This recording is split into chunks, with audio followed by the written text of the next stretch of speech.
and I'm like, wow, I've got 18 hours of daylight to do stuff in. And like I was just saying to you before we recorded, I only need like 4, 5 maximum hours of sleep a night. Uh-huh. In time, gets a little bit more in the wintertime. Um, and so it's kind of like, well, what am I going to do with my life? Because I can't, in good conscience, keep walking around this tiny little village for the next 15 years of reasonable health, you know. And Right. so I'm at a bit of a crossroads as to what I'm going to be doing. But of course, if it entails going out into the big world, oh my God, I just shudder at the thought of that because, you know, in my life, I've done an enormous amount of traveling and mingling and all that sort of stuff. Now I just can't bear the thought of getting on a plane and doing all that trains, planes, and automobiles thing. I'm so used just to, you know, meditating under a tree or in a graveyard and just having the peace and tranquility. And even just to get on a bus and to go into the local town, which I did do once during the winter time because it was absolutely pissing it down. Otherwise, I would have cycled, you know, a 14-mile round trip. But I can't bear it. And so I don't know, you know, what's happening. But you say, you know, something similar is happening to yourself. You see, when we've got a lot of energy and we have active minds, well, there's only so much meditating and reading you can do in a day, you know. You've got to get out there and do it, haven't you? Yeah. Um, I agree. I mean, like what I was telling you before is like I just lay there. Like, and this happened for the past 2 weeks because normally I sleep very well, and I actually meditate myself to sleep. So normally, like Hmm. I'll meditate for 30 minutes, very aware. It is revitalizing, but it also calms me down in a way where it kind of clears my mind. So I'm not going to bed with so much stuff on my mind. Not that that really ever is too much of a factor, but when I lay there, I noticed that in the middle of the night, I'm kind of just laying there. I'm like finding myself not sleeping, but I'm just, my eyes are closed and I'm just there, kind of like doing nothing, you know? And I don't know, I think that meditating is equivalent. Let's say if you get like an hour of meditation, it's equivalent to getting like 5 hours of sleep for some reason because I feel like I don't need to sleep as much when I meditate. It's just like a Yeah. weird phenomenon, in my opinion. Even the whole concept of time is all distorted. So let's say, for example, I'll be meditating for 30 minutes, but it felt like I was out for 4 hours. You know what I'm saying? It's just like Hmm. that's why I feel like it's like the whole time of sleeping and distortion of like what you're. It's like imbalance, but you're actually getting more rest than you need to if you're actually coming outside of space and time. And that's what I feel like is happening when you actually meditating consciously. You know what I'm saying? So that's why I feel like maybe sometimes I don't feel like I need as much sleep as I do if I just it's like I'm going to sleep rather than just falling asleep. I don't Hmm. know if you know what I'm saying. What you mean? You're forcing yourself to sleep rather than your body naturally wanting to do it? Not forcing it. When I say going to sleep, it means I'm putting my body to sleep, but I'm still aware, rather than falling asleep where I'm just going into sleep unconsciously. So you know how you Right. just said you're meditating for an hour. Do you fall asleep, or are you aware during that hour of like meditation where you're in between realms, but you're still aware of what's going on? So you're aware of, like, let's say, the patterns going on in the visuals. You're aware of what the body's going through. There's been moments where I've gone through so aware that I managed to come out of body. You get what I'm saying? So it's like I come Yeah. out of it, but I'm still aware. You know? What happens when I do this lying down meditation with the Mm-hmm. headphones on and I've got 432 hertz Mm-hmm. on? It's kind of like space, dreamy angel singing music, Mm-hmm. and it's just drifting. And within 30 seconds of putting the headset on, my mind is gone straight down into the theta, and I've gone into a different state of consciousness. And what happens is the music then becomes a part of me and I drift into the music, and it's very, very angelic and very enchanting. And my consciousness is expanded into the music. It's not like the music is coming in my ears, it's gone into my head, or my spirit has gone into the music. And that's where I'm floating around. And then I start to come back from that and gain my compass mentis, egoic consciousness. And that is still there. It's still calling me back. But the body is satiated and it's revitalized, and it's had enough. Because generally my body requires 50 minutes or an hour, that sort of time, and then it's ready to go again. It comes back from that and it's ready to go again. And then I get up and it's like, wow, it's awesome. But I when I used to meditate for 5 hours a day, when I used to go to sleep, I very often would be like what you were speaking about. I'm still lying there. Then I would gain my consciousness, and my mind would feel so pure and so expansive.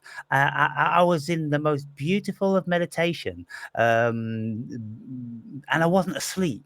It's kind of like the meditative state is more satiating than sleep, because you don't have the dreams going on, which I suppose uses energy and keeps the body alert and the brain alert to some degree. But when you are in a full blown deep meditation, then it's so satiating and blissful.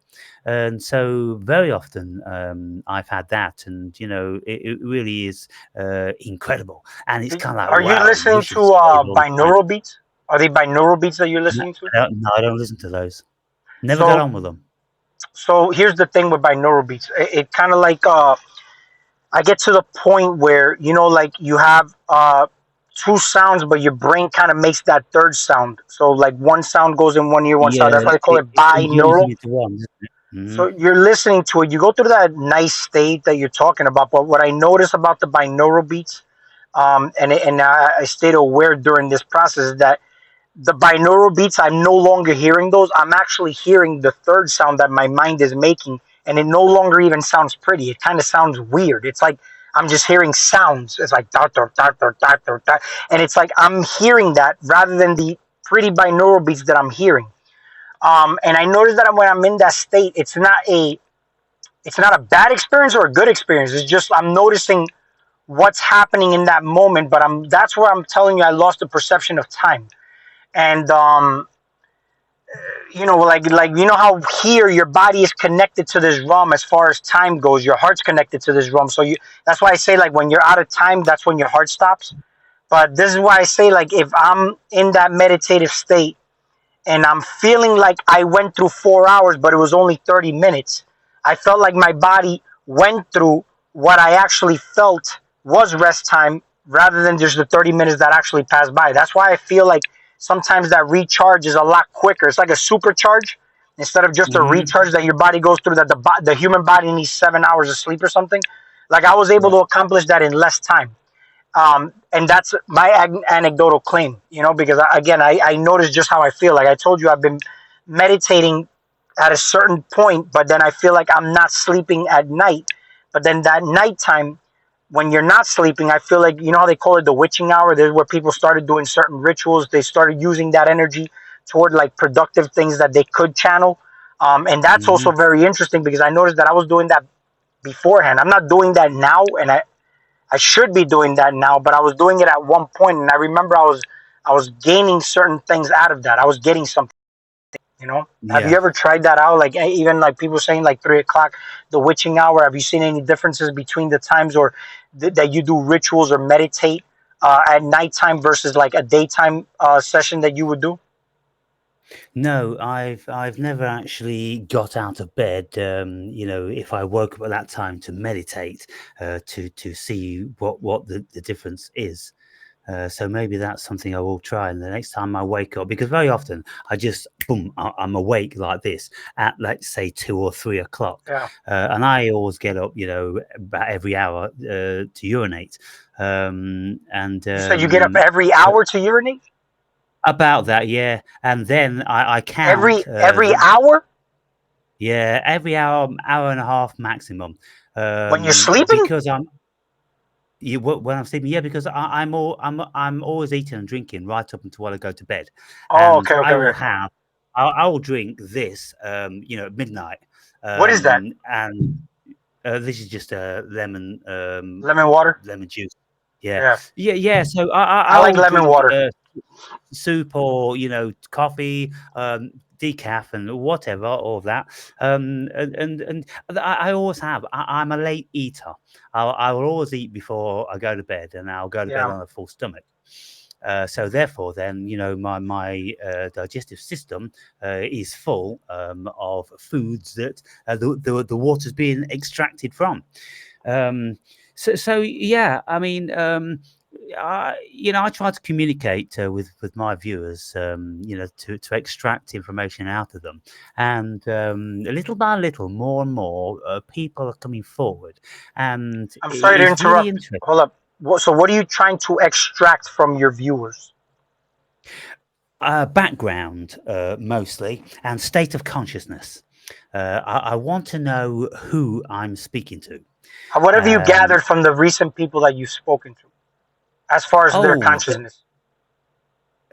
mm, And what have you gathered um, from mine? I mean, we've had many, many chats, but I'm only asking this just to see where the psyche goes, as far as like what you're gaining out of the person you're talking to. But what did you, what do you get? What do you like? You said you're trying to see where their state of consciousness is.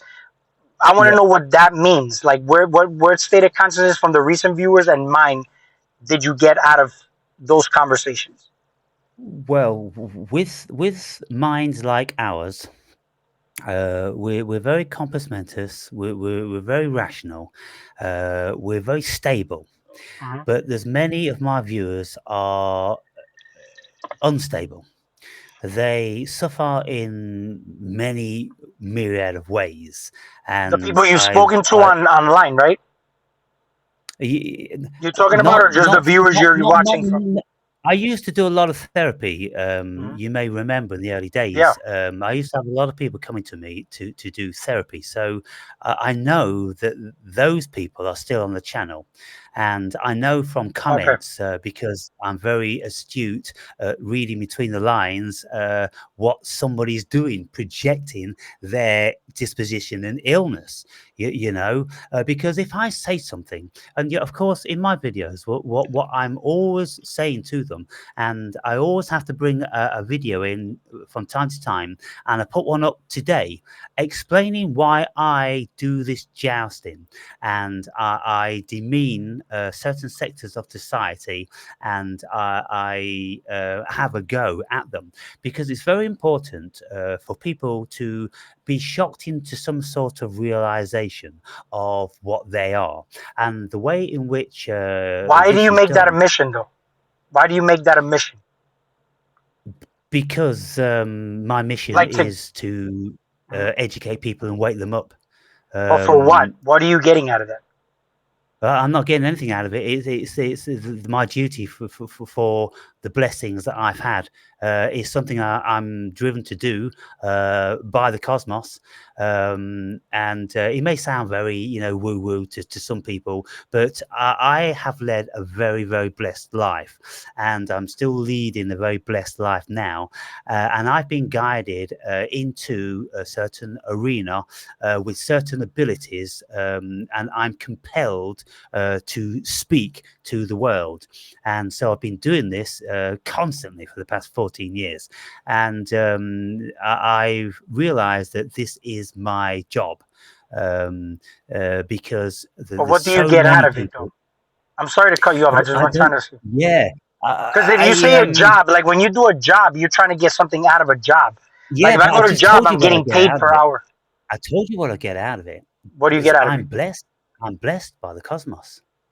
No, but that you're blessed by the cosmos to be able to do that job. But what are you getting out of the job? Like if I'm blessed Being, to be a carpenter, I can build houses, but I'm getting paid. That's what I'm asking. Like, what are you getting yeah, out of the job you're okay. doing? I live a blessed life. Mhm. Holistically, 100%, the facets of all my life are blessed. And I can only conclude that it is because of what I am doing that I get that afforded to me. And it's, it, it's an intuitive knowledge that I know what I have to do. And it isn't difficult for me to do it because I'm mostly channeling all the time anyway. Right. I never know what I'm going to speak about. Every time I go to the gym, I put the camera in my pocket because I know that there's going to be something to be said. And very often I'll just put the camera on the selfie stick and I'll just go, I don't know what I'm going to talk about, but it's going to be something. I press the button and then I'm into it and then I'm talking for the But next what is half the an hour. mission? What is the mission's goal for that? What is the mission's goal? Like, you do that, but there's a purpose to it. What's the purpose? Well, I mean, I'm. Like, look, like I don't want to look. This is why I'm asking this, because you just said you're blessed, and I believe you. I believe everything you're saying. If I'm blessed with a gifted knowledge of being able to tell the people's future, then I'm going to do it. But of course, I get monetary gain out of it. Is my purpose to make money out of it, or is my purpose to tell somebody something I don't know but not get paid for it? Like, I'm just trying to figure out what is the purpose of why you do, just to pick up the selfie stick and not know what you're talking about. You're just gonna do it, but there's got to be a purpose to it in this human realm. I know that we're beyond space and time, but in this Well, human realm, what is your purpose? What is the goal um, of this mission? I, I I don't have a personal egoic purpose. Mm-hmm. I am just being in my life. I'm absolutely emancipated from all the chattels and trappings of the everyday world, and I don't have to worry about money at all ever. And so I haven't had to do that for the past 14 years, I and I won't like have to that. do it That's a big for one. the rest That's of my life. beautiful. I'm glad you It say that. is, Yeah. Very, very yes. good. You see, Um, there's the reason why I resonate with what you're saying, right? Because when it comes to the money part, when you don't have money as an issue, then that's why I asked you what's the purpose? What's the ulterior? A lot of people do things for money, right? So look, you know what I'm yeah, drinking here? I'm drinking red wine. And it's like right. 11:30 in the morning here. But you know why I'm drinking red wine? Because I literally sold both of these properties out of, man, I sold these properties, and I'm living in my house that I fully paid for. But me and celebrating this, and I don't have money issues, man. Congratulations. But there you go, right? So now I'm not gonna be here. I gotta move this whole garden over there. But anyway, it's not about me right now, at least. But what is the purpose, right? That's why I asked you, what is the purpose of doing it? I know that, but you're doing a human act. That's what I'm saying. You're doing a human act in a spiritual way, which I can combine spirituality. That's why I said you can combine the physical and metaphysical together. There's a lot of science behind that. I've made many videos on that. But what is your purpose behind picking up a camera and speaking through that camera?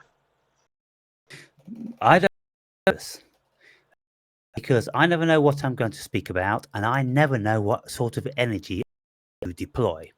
And I was speaking about energies that manifest through me, and I've got a name for him. He's called Supercilious. He's haughty, condescending, Did you say demeaning, super Ziggius? and supercilious. Oh, I thought you said Ziggius. I'm like, man, you named them after me, bro? Yeah, supercilious just means haughty and condescending. And Uh, this character is very haughty and condescending, but there is a benevolence behind. There isn't any ill feeling. There isn't any venom or uh, anything punitive. And lots of people they mischaracterize what I am and what I'm doing because they don't grasp the magnitude of the picture. So therefore, I have to make videos to explain this.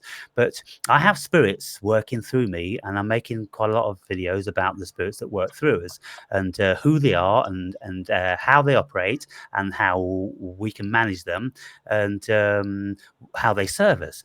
And so this supercilious.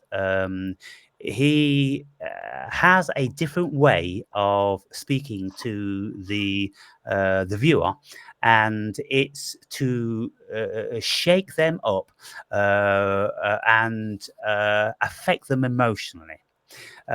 or at least this character. He is here for anybody who would be susceptible to being emotionally triggered, and the emotional triggers are very awakening points for the individuals who are triggered to look at why they're triggered. Because unless we have these things pointed out to us, then we will dismiss them. We'll be ignorant to them. We'll pay them no mind. All these things go on within people, but they don't know why these things are, and people don't know why. That if you have a conversation with them and then you say something to them, and they all get like this, they don't know why they're doing that. You see, but my videos are about educating them into the psychology of why they're doing that, so they can look at themselves, they can recognize themselves, and then they can eventually have peace with themselves because they won't be triggered. And so now, after all these years, I've got many viewers who have been with me a long time and said that in the beginning I fucked with them big time. But now it all washes over them because they know exactly what I'm doing, and they've got to resolve on most of their little demons, you know.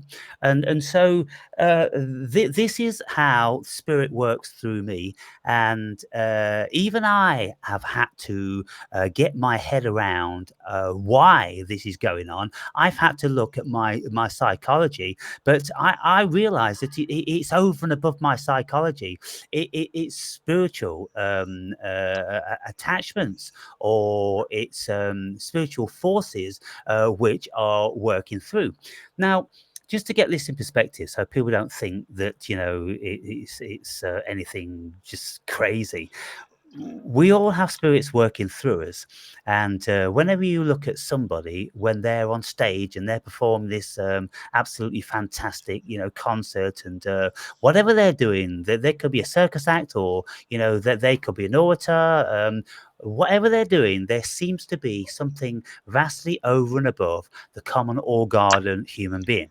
There's something mesmerizing. There's something charismatic. There's something which it has got animal magnetism. There's something that holds people transfixed, and the jaw drops, and they just stare because they're mesmerized. That's spirit. That isn't the regular human Can you being. tell me what the soul is? The soul, the soul varies depending on who you speak to. Whether you speak to a psychologist or whether you speak to a Christian. Aaron Berry. What is the soul to Aaron Berry? The soul to me, it's the operating system, and I speak about this in the book, and I speak what the soul is, what the spirit is, what the ego is, what the self is, and the soul in the Bible is depicted as the living life force within the body. It isn't the spirit; it's the living life force which animates the body. The spirit is completely separate. The spirit is sharing the journey, but it's having no part in it other than maybe downloading some information to the soul. The soul acts upon the information and acts upon the guidance of spirit. And in modern day terms, we call that the ego. Freud coined that the ego. And so Why the nobody. ego? Why did he Freud? Why did Freud coined the ego? Well, because the ego means the it. Well, the ego split into three. You've got the id, which means the it. Then you got the ego, and then you got the super ego. And so those three agencies make up the human brain and consciousness combined. And so you've got the id, which is the animal instincts, which just want to feed and fuck. Then you've got the super consciousness, which is the conscience, and then in between you've got the administrator. You've got the judge and jury. You've got the person that has got to. They have to provide for the id, because the body needs feeding. It needs its sexual release, and you know, it needs to fight in some sort of shape or form. These days, we'll fight verbally, or we'll do many different sports or something. But there's that the egoic, animalistic facet of the mind, and then the ego is the bit in between which negotiates between the two, because we Mhm. can't live in the conscience, feeling guilty about our Do you lives all the believe? time. Do You you know. do you believe? Do you believe there's? You know, if you look at these people online, they're saying like there's soulless ones, there's soulless people. Do you believe that there's people who have no soul? I believe there's people that have no spirit. No spirit, but They no soul or no spirit. Yeah, no spirit. The spirit is God consciousness. Mhm. The soul is the operating system for the human being, and the So soul that, well, that's isn't. what I'm saying. If the soul is the operating system and they have no spirit, then how could they have a soul if there's an operating system still? Well, you don't need the spirit to have an operating system. So, what would do you consider a hierarchy between the spirit and the soul? Yes, the What spirit is higher. the spirit is higher than the soul. The spirit is ultimate. I can't agree with that. So, I'm gonna tell you why. Because even like when you said that there's somebody who can perform a concert on stage and whatnot, they still need soul. So you can see, for example, you got like I've seen this online countless times, but I don't think they know what the hell they're talking about. Like you see how black people they start to talk about white people have no soul. This is why they can't dance. This is why they can't like do rap music like black people could and whatnot. The soul is basically the like you it's the operating system. I agree with that. And if it is the operating system, it's basically like your individuality, which needs a lot of confidence and needs a lot of self uh, faith in oneself. But that's your individuality. The spirit is basically, I would look at that as like what we're looking at outside of you. So you basically get into this, like you can do it one or two ways. You can get into the spirit of yourself of what you're projecting, or you can get into the spirit of the false lights outside of you. For example, what we're projecting as our reality is a mirror of what's inside of us. You said this many times in your videos. So what the normal organic systems of like the seasons would be like summer, spring, winter, and fall. These are things that the body naturally gets into, or our individuality, because these are organic. But then the man-made ones would be like, Christmas, Easter, Halloween. You get what I'm saying, right? So people tell you get into the spirit of Christmas. Why do they say that? They want you to get into the spirit of something external to you. Same thing with Christianity. You spoke about Christianity and how that's inverted. If we're doing religion invertedly and we're going into Christ outside of ourselves, that's us following a spirit outside of ourselves. That's why I feel like you need soul in order for you to be able to experience spirit. Spirit is channeled through you because you have the operating system of the soul. You get what I'm saying? So I feel like that it's not about a hierarchy, but it's like they both need each other. This is why I feel like the illusion of like people saying like, man over woman, or let's say positive over negative. It's like you need that chemistry either way. So the chemistry here, as far as how I see everything as black and white, electromagnetism or whatever, maybe because you just spoke about the law of attraction, I would look at that as like spirit and soul is still something that needs to coincide with each other, even though you don't realize the person has a soul. Everything that's living has to have a soul. You have to have an Yes. individuality. Yet in the paradox, you're manifesting everything outside of you from the individual standpoint. It's still an Okay. illusion. But go ahead. Let, Yeah, let go ahead. me let me put it another way then. So I don't dispute that everybody has to have a soul, because the soul is the operating system. Uh-huh. The soul is the thing that makes us feel love and hate and fear and freedom and joy and all these things. That's the soul. But not everybody, in my estimation, has spirit. Spirit is a very, very difficult thing to uh, speak about, to discern for people. But when, if you watch a couple of fighters and you see that they are very professional, very good fighters. And then when you see one fighter that's starting to beat the other one up, and he's pummeling him and pummeling him and pummeling him, but that guy, just even if he goes down, he's getting back up, he's getting back up, and people go, fuck, that guy's got spirit. They don't say that guy's got soul. they say that guy has got spirit. Yeah, He's because got the life. right, but listen, but even in the face off, you could break somebody's spirit just because that's a spiritual face off they're doing, right? So you're channeling an energy, right?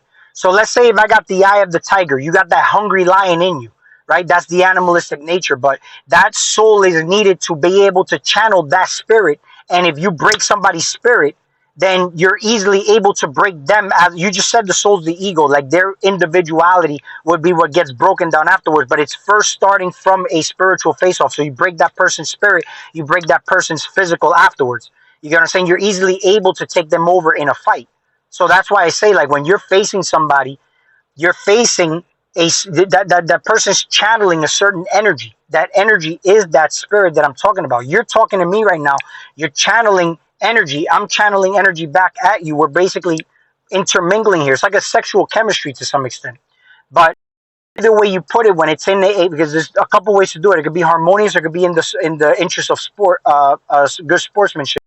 Life, you're facing life the same way. You're facing life where you're facing obstacles, you're facing stuff that's like in good chemistry with you, but at the end of the day, you're interacting with chemistry, which is spirits, but you're using it as the container of the soul. The soul is housing the emotions, so you as the conscious observer have to know whether the emotions take over you or not. These spirits basically are still you, but they're all intermingling with each other as one. It's like a chemistry happening. um, I understand the whole fighting thing that you're talking about when you break somebody's spirit and whatnot. The person, if he keeps getting up, you notice how they say, "Oh, that person's got heart. That person's got heart." I mean, what is the heart? you know, the Yeah, heart is basically yeah. you're projecting your reality from that. But that channel is basically coming from soul. That's your soul. You're breaking the person down, but that spirit is channeled through you. If you broke this, you could break the spirit before you get into the fight.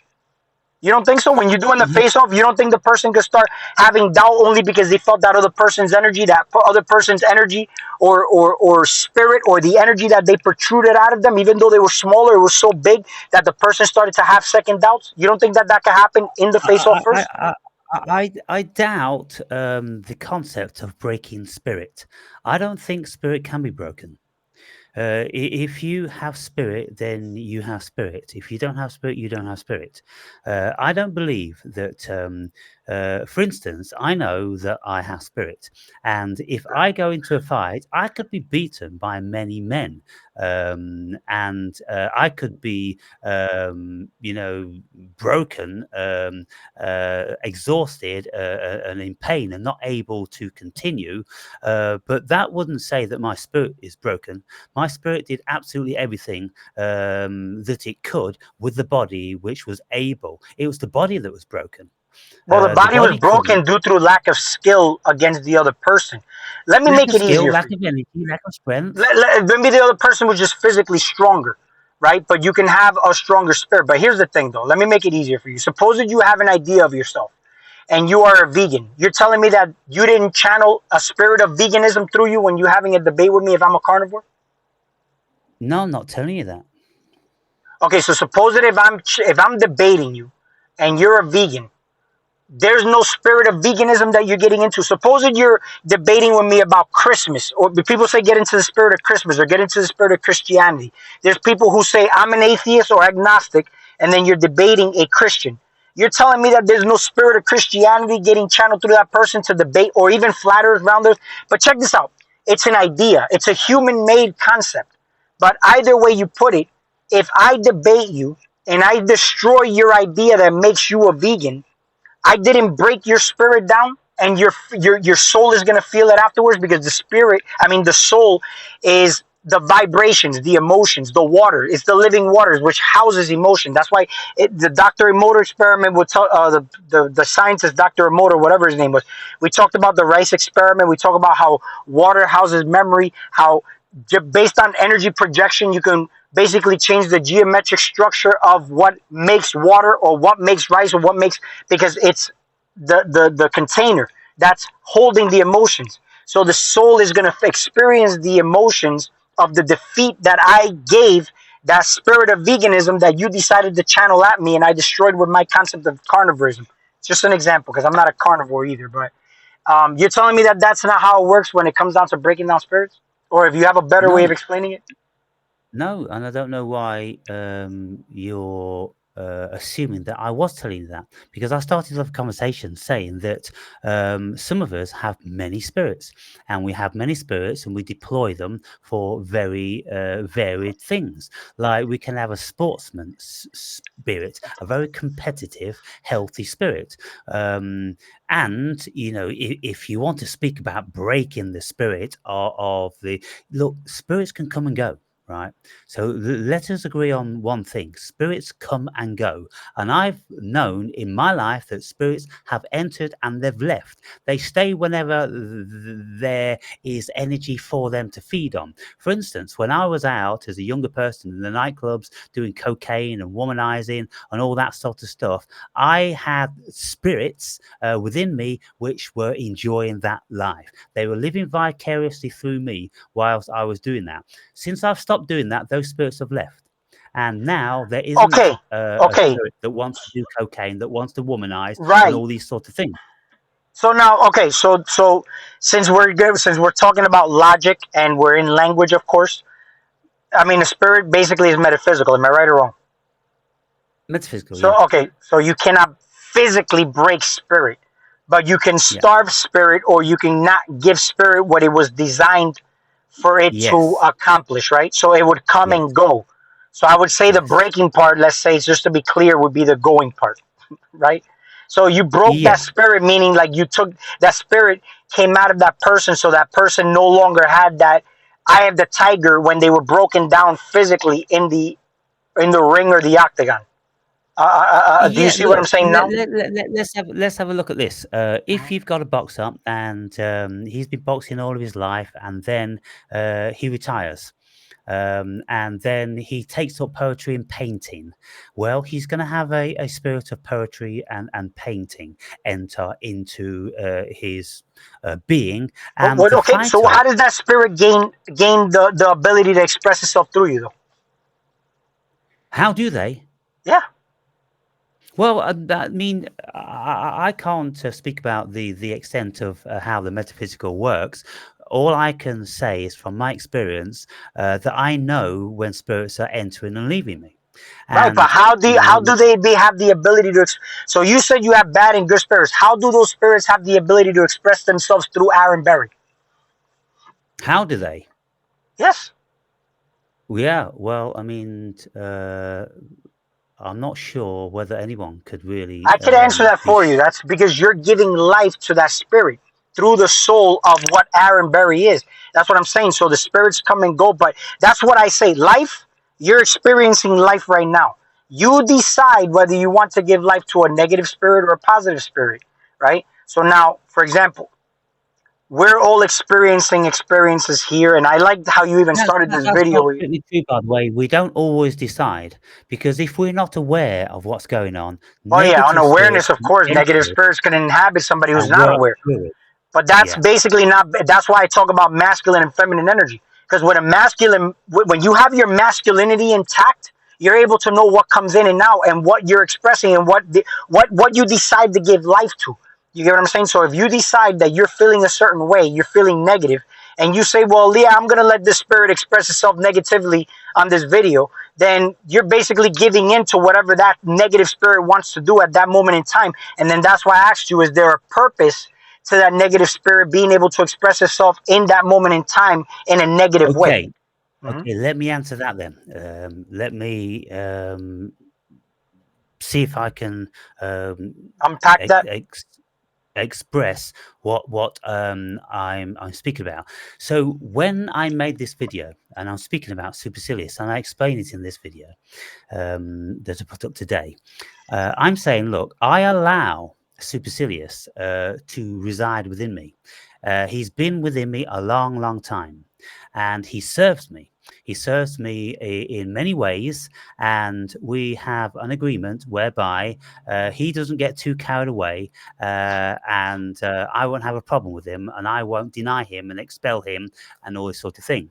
And so he will want to express something in a more animated sort of way, and it's kind of like, tell them that they're fucking idiots, and tell them that they're weak, and they need to do more to because at the end of the day, the supercilious, the good intentions is the good intention behind it, but it's provocative, and it's like, you see that Ziggy guy, tell him to get to the gym more because his arms are looking a bit small these days, and telling me he might want to get out running because he's got a little bit of chubby on his stomach or this sort of thing, and so that's what But what's the supercilious does. purpose of that?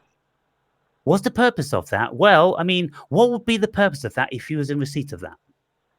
Well, if I have a weak mind, I can believe you, and then I can have a low self-esteem about myself. Or if I have a strong mind, I cannot believe you and can continue about my day. But the majority of the people that are watching YouTube, Or does they're. what does I'm gonna finish one? this one little part. The majority of the people that watch YouTube is because they're searching for something. I noticed this. They're Yeah, following something that they're trying to find, that they can find within themselves, that they're trying to find through others. So when somebody exactly. So speaks in a certain way that's compelling, or let's say edgy, then people tend to gravitate toward that only because exactly. they have this cult like mentality that they want to fucking follow somebody. And this is what I get. This is what kind of gets me about the fucking humans, and the reasons I'm even making certain videos is because I'm trying to, like, if they're in my group, I feel like if they have the ability to get polluted, I'm gonna do something about it, because I also have a spirit within me that has a purpose, and there's a specific purpose. That's the thing. See, this is the thing. This is Don't why let I this asked go on, you. Ziggy. Don't let this go on so long, so I lose the point Go ahead, go ahead, because go ahead, go ahead. I'll let you go on, and then I'll tag along. Go ahead, go ahead. Yeah, go ahead. yeah, the point is, you see, you say, why do you do that? And what's the benefit? Mm-hmm. Well, the benefit is you skirted around it or you touched upon it. And you said, if people are weak, then they will follow you. And if they're strong, they won't. Well, there's one that you missed. There's one that you missed, which is the one which Supercilious is aiming for. And that's the one in between, which has sensibility, but it just needs reminding. Mm-hmm. And when I say these things like, you chubby guys out there, or you guys that don't ever read a book, what the fuck is wrong with you? But Then people who, before you go on, let me just ask this one question. Just answer this one question, and then continue on with that same train of thought. Do you have love for humanity, or you do not have any kind of love for humanity? I'm very paradoxical. Let me explain. I'll explain that after, Ziggy, because Yeah, that's a very, continue on. Go very ahead. good question. Mm-hmm. It's a very good question. But when Supercilious is pointing out people's failings, it's doing them because I want people, my spirit wants people to be like me. My spirit wants people to be healthy, because when you're healthy, you open up the portal to God. And so there's a whole lot more to what I'm saying that meets the eye. And so with people I can touch, when I'm prompting people that they're chubby, they should read more, they're ignorant, this, that, and the other, then they're going to be going, yeah, they already know it, Ziggy. They already know it. But like you say, lots of people need the prompt. Lots of people need a guru. Lots of people need to follow somebody. Lots of people need to be encouraged. Lots of people just need someone to point it out to them, and then they'll be on their way. That's the point But what if the behind it. message was inverted and just given the message of the benefits behind going to the gym, and what the benefits of, I mean, I'm gonna use your train of logic, but like the benefits of having bigger arms, or the benefits of living healthy. Instead of that message being like that, rather than pointing it out to that individual who's weak minded, who may have a self esteem issue, why would the message not be different? Why would Mr. Sidious, what did you say his name was? Supercilious. I don't want to insult him, Super Sidious, because I got my name Supercilious. Supercilious. See, I don't want to insult him, so I want to make sure he's happy with me, because I got Super Ziggius, and I want to make sure we stay on point. But, Supercilious wants to direct a message, but what's the purpose? And you said that there's no purpose. See, this is the thing, though.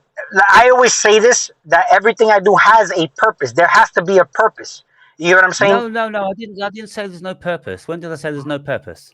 You said there was no purpose. If you I said rewind there's the no video, purpose. you said there's no purpose behind why you do it. No, there is a purpose. It's What's the purpose? That's what I asked you in the beginning of the video. What's the purpose?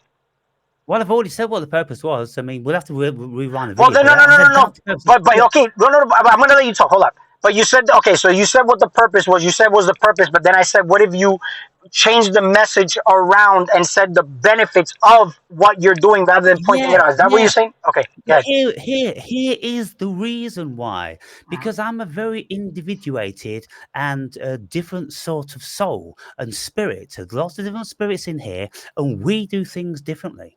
You can go on thousands of videos where you've got Mr. Motivator telling you how to get your abs and telling you how to pump your Mm, muscles, and they'll very show you glad you how brought to that do up. this.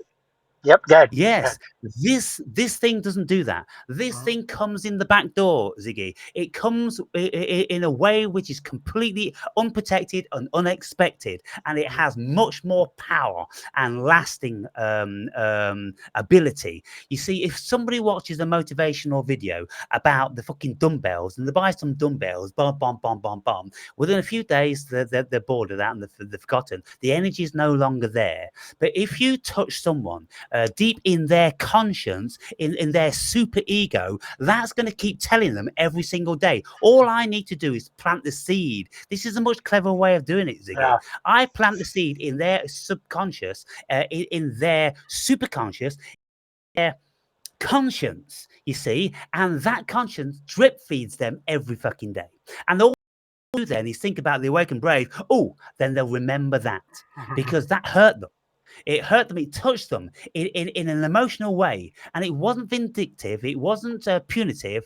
It was just a wake up call. Hey, wake the fuck up. Now, keep in mind, I'm not polarizing toward there's a right and wrong way of doing things because you see, in order for us to have a conversation, there has to appear that way, right?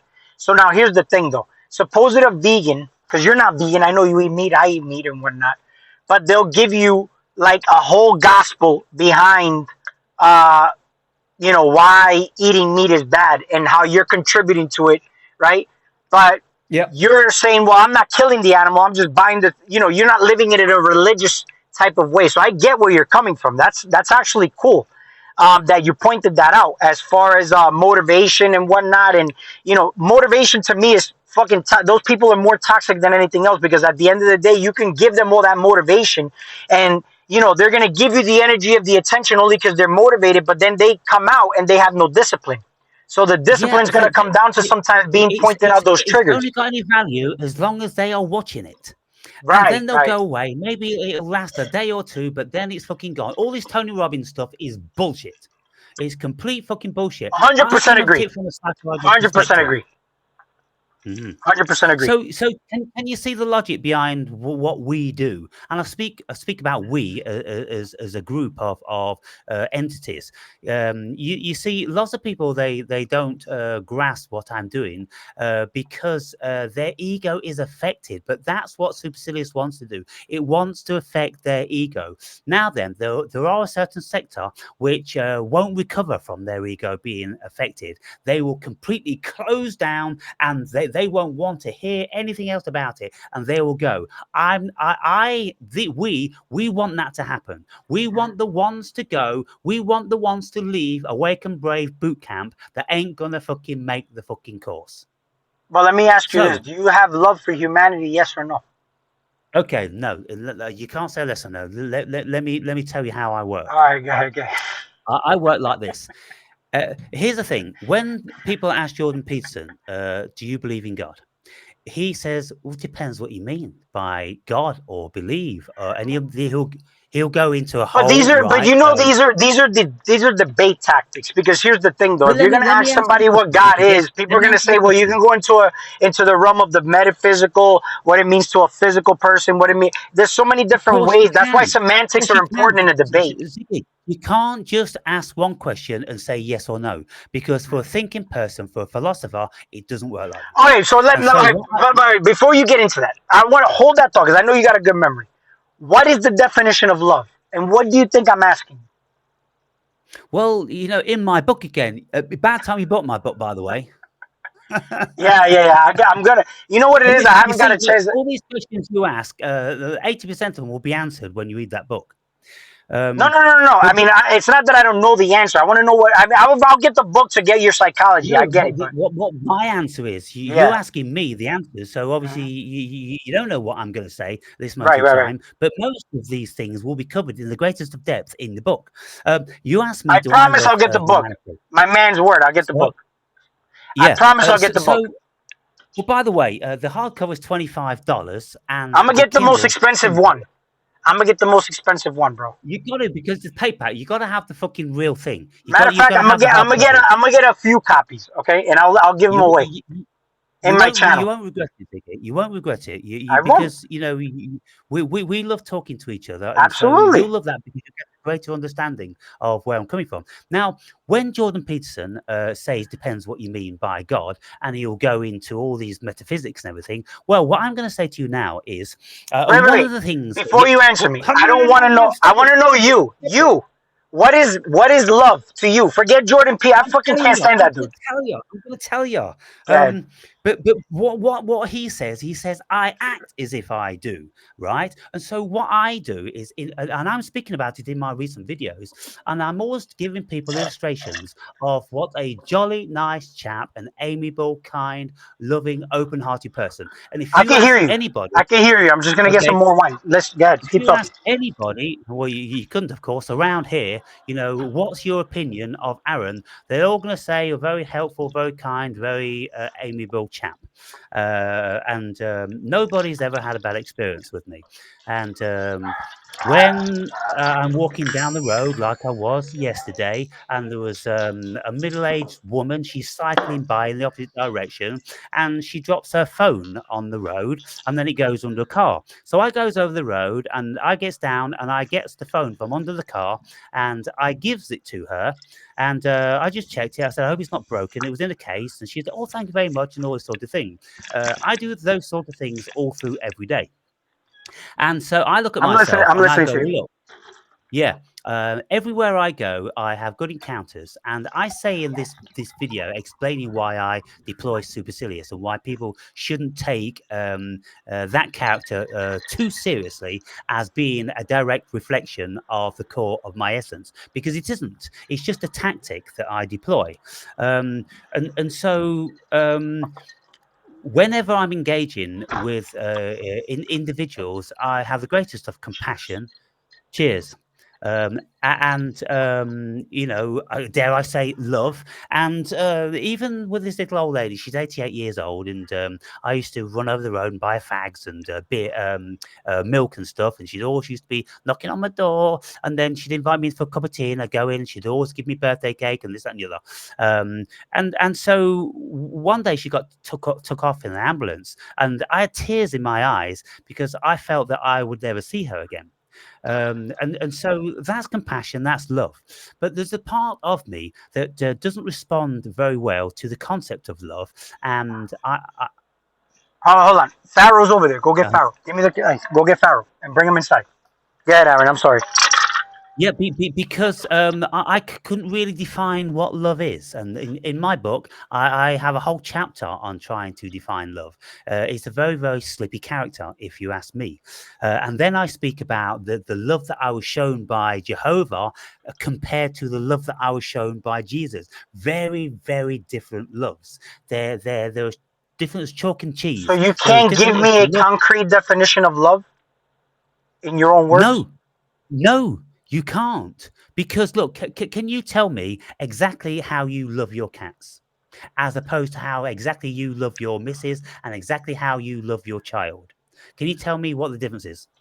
Well, the love is basically I talked about this in my very last video. It's just basically an expression of what you consider. Like when I look at the world outside of me, I notice that I'm looking at myself. There's like the self reflection that I'm talking about. Is the glue that's holding everything together. Without that love, it falls apart. So the love is basically the time and attention that I can put into something, right? Or the acknowledgement that I can give to something, whether it triggers me or not, is still love because it's in my reality for that reason. So it's the glue that's holding things together.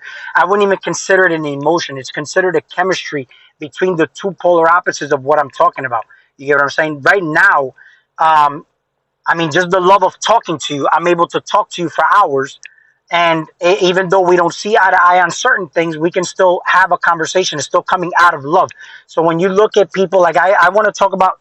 I haven't watched too many of the newest videos you put up, but I put the one that I watched recently in the forefront, which is the one you talk about euthanasia of the elderly. We talked about that briefly in our last video Just before before it we do got that, cut just out, but I before we want do to that, actually get into just that. before we do that, just before we do No, no, that, but we will. But just listen, before we listen. do that, So let me look, answer your when question. Let me answer your question. I'm going to when answer you your say about question. your love, I'm going to you answer never your answered question it. real quick. I'm going to answer it right now. It's the glue that's holding the thing together, but it's attached to my heartstrings. That's why they say when people do this, is heart is love. It's an attach. First of all, if you want to look at it from the egoic standpoint, is the attachment that you have to whatever matters to you in your life, right? And then overall, love is the glue that holds everything together. Okay, right. You just spoke about attachment. Now, what I'm going to say is, see if you'll agree with this.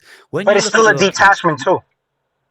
well, when you look at your cats, so there's a certain love, but you're not that attached to them. Because if they don't come back one day, you're going to go, oh, where's little Tony or little Tibby or whatever? Oh, I hope nothing horrible has happened to him. And then, the weeks go by and you forget all about him.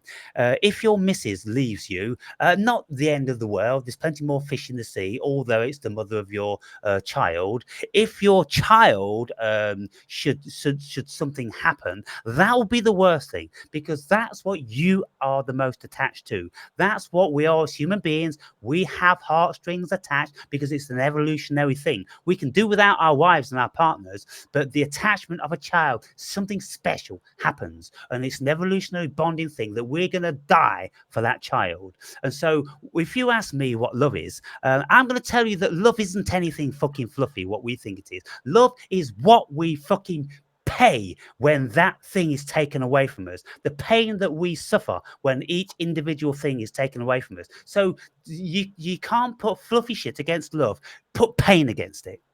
Count the measure of pain that you would receive if that thing went out of your life. Why do you So think love is pain, the love variance between the cat and my girl or my son? Why do you think that exists though?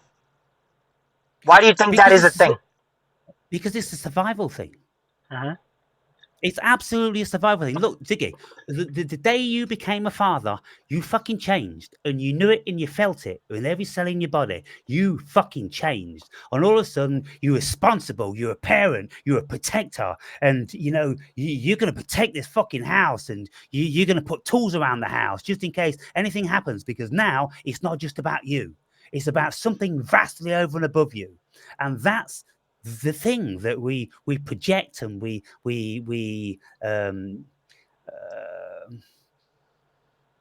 we throw all into one concept of love.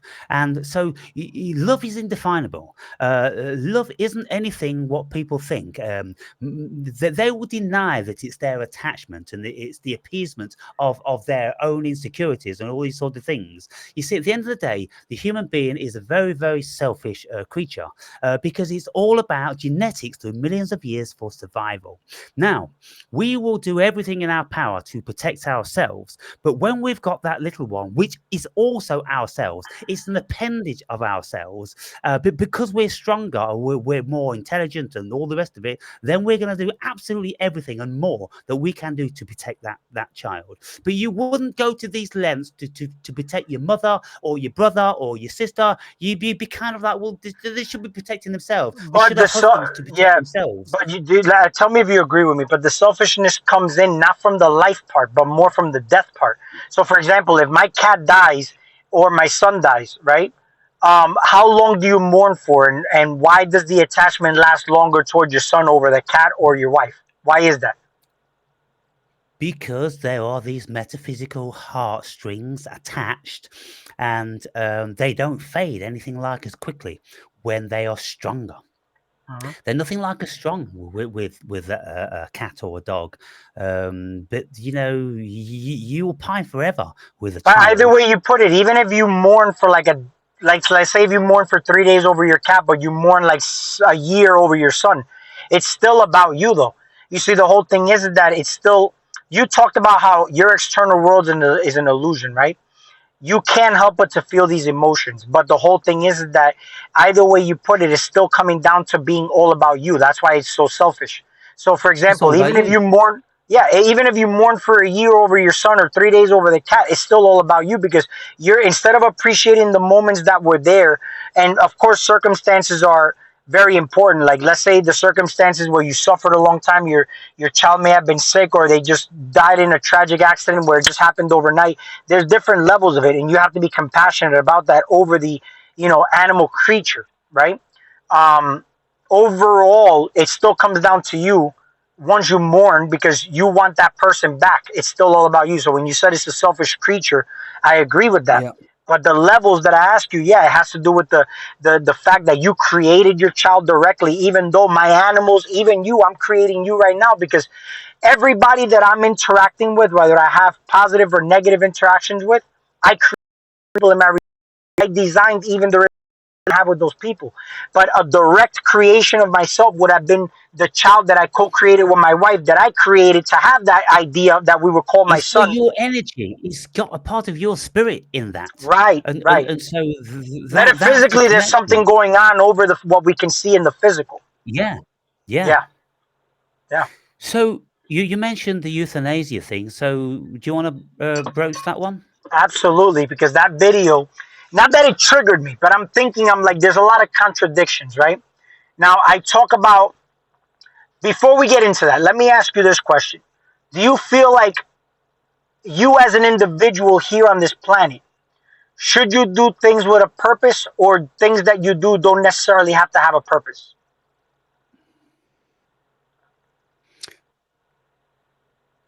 And the fact that you're thinking Because about it means that you probably haven't really pondered on that too much.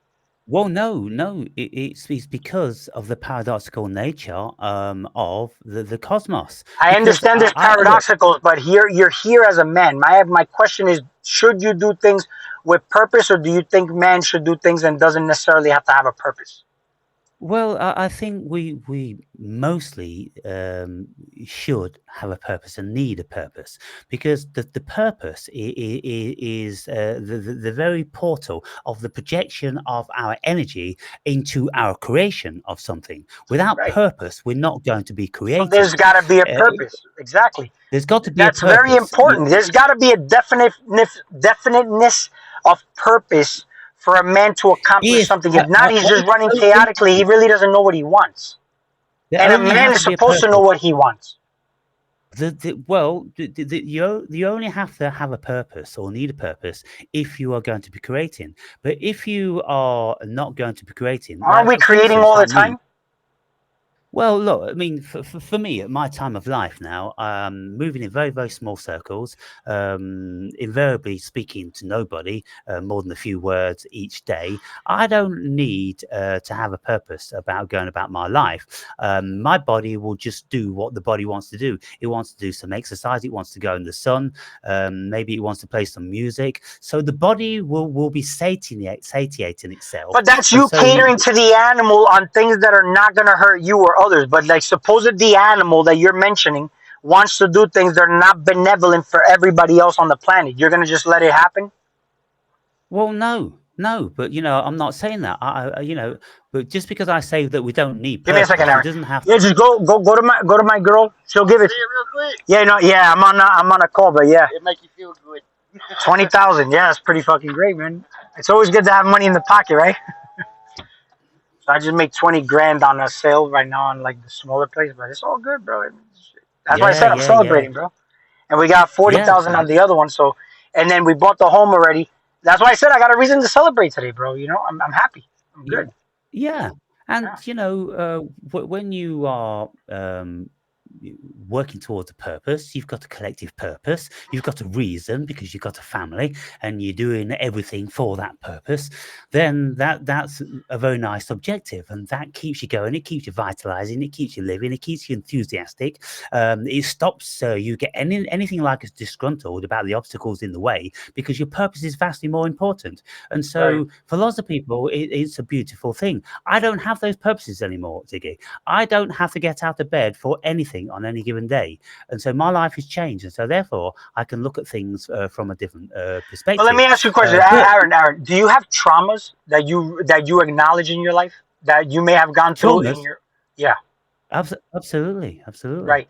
Do you think that certain YouTubers, I'm not talking about just like yourself, I'm not talking about you, but do you think that certain YouTubers go online and express their traumas, and then based on like the collective of people who have traumas, they listen to that and they're basically living that person's shadow aspect of themselves when they're watching that person's or consuming that person's video, no different than consuming a negative energy?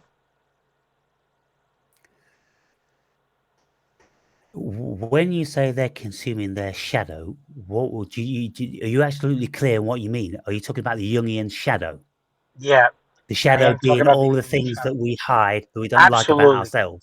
absolutely. And Yeah. you're putting it out So, on camera. There could be a constructive or a deconstructive way of relaying the message, and upon that, because the majority of people have traumas. That's why a lot of the messages that are portrayed online that are negative tend to get the most attention when you're edgy. You know what I'm saying? And then the ones that are self-empowering, they tend to not get the most views only because they hate God. You get what I'm saying? They hate generating. They just like the degeneration part because that's the mode that they're in unless they wake up and overcome humanity and be born again to the Father. hmm, Do you understand my question? I'm pondering it. Ask me again. Ask me again more acutely. Okay. I mean, it was a very clear question. I'm going to try to word it differently.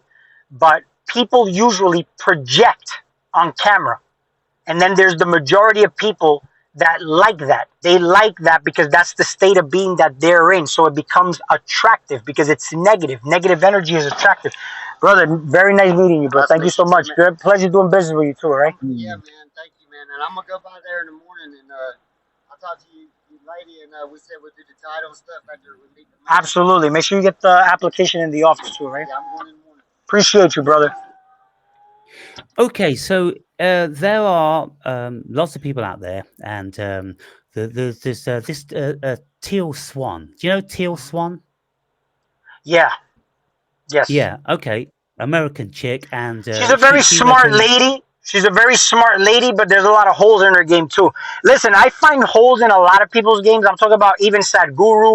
You could talk about Teal Swan. You could talk about Infinite Waters. I feel like I find the holes in all those things. And as a disruptor, they're lucky I don't have a big platform because if I did, they probably would be out of business. But that's not my job is not to kill people. You know what I'm saying? My job is to basically show the way, and that's it. Out of my own perspective, a way of seeing things. But go ahead. What were you going to say about Teal Swan? In case you're going to say Oh something good well, about her.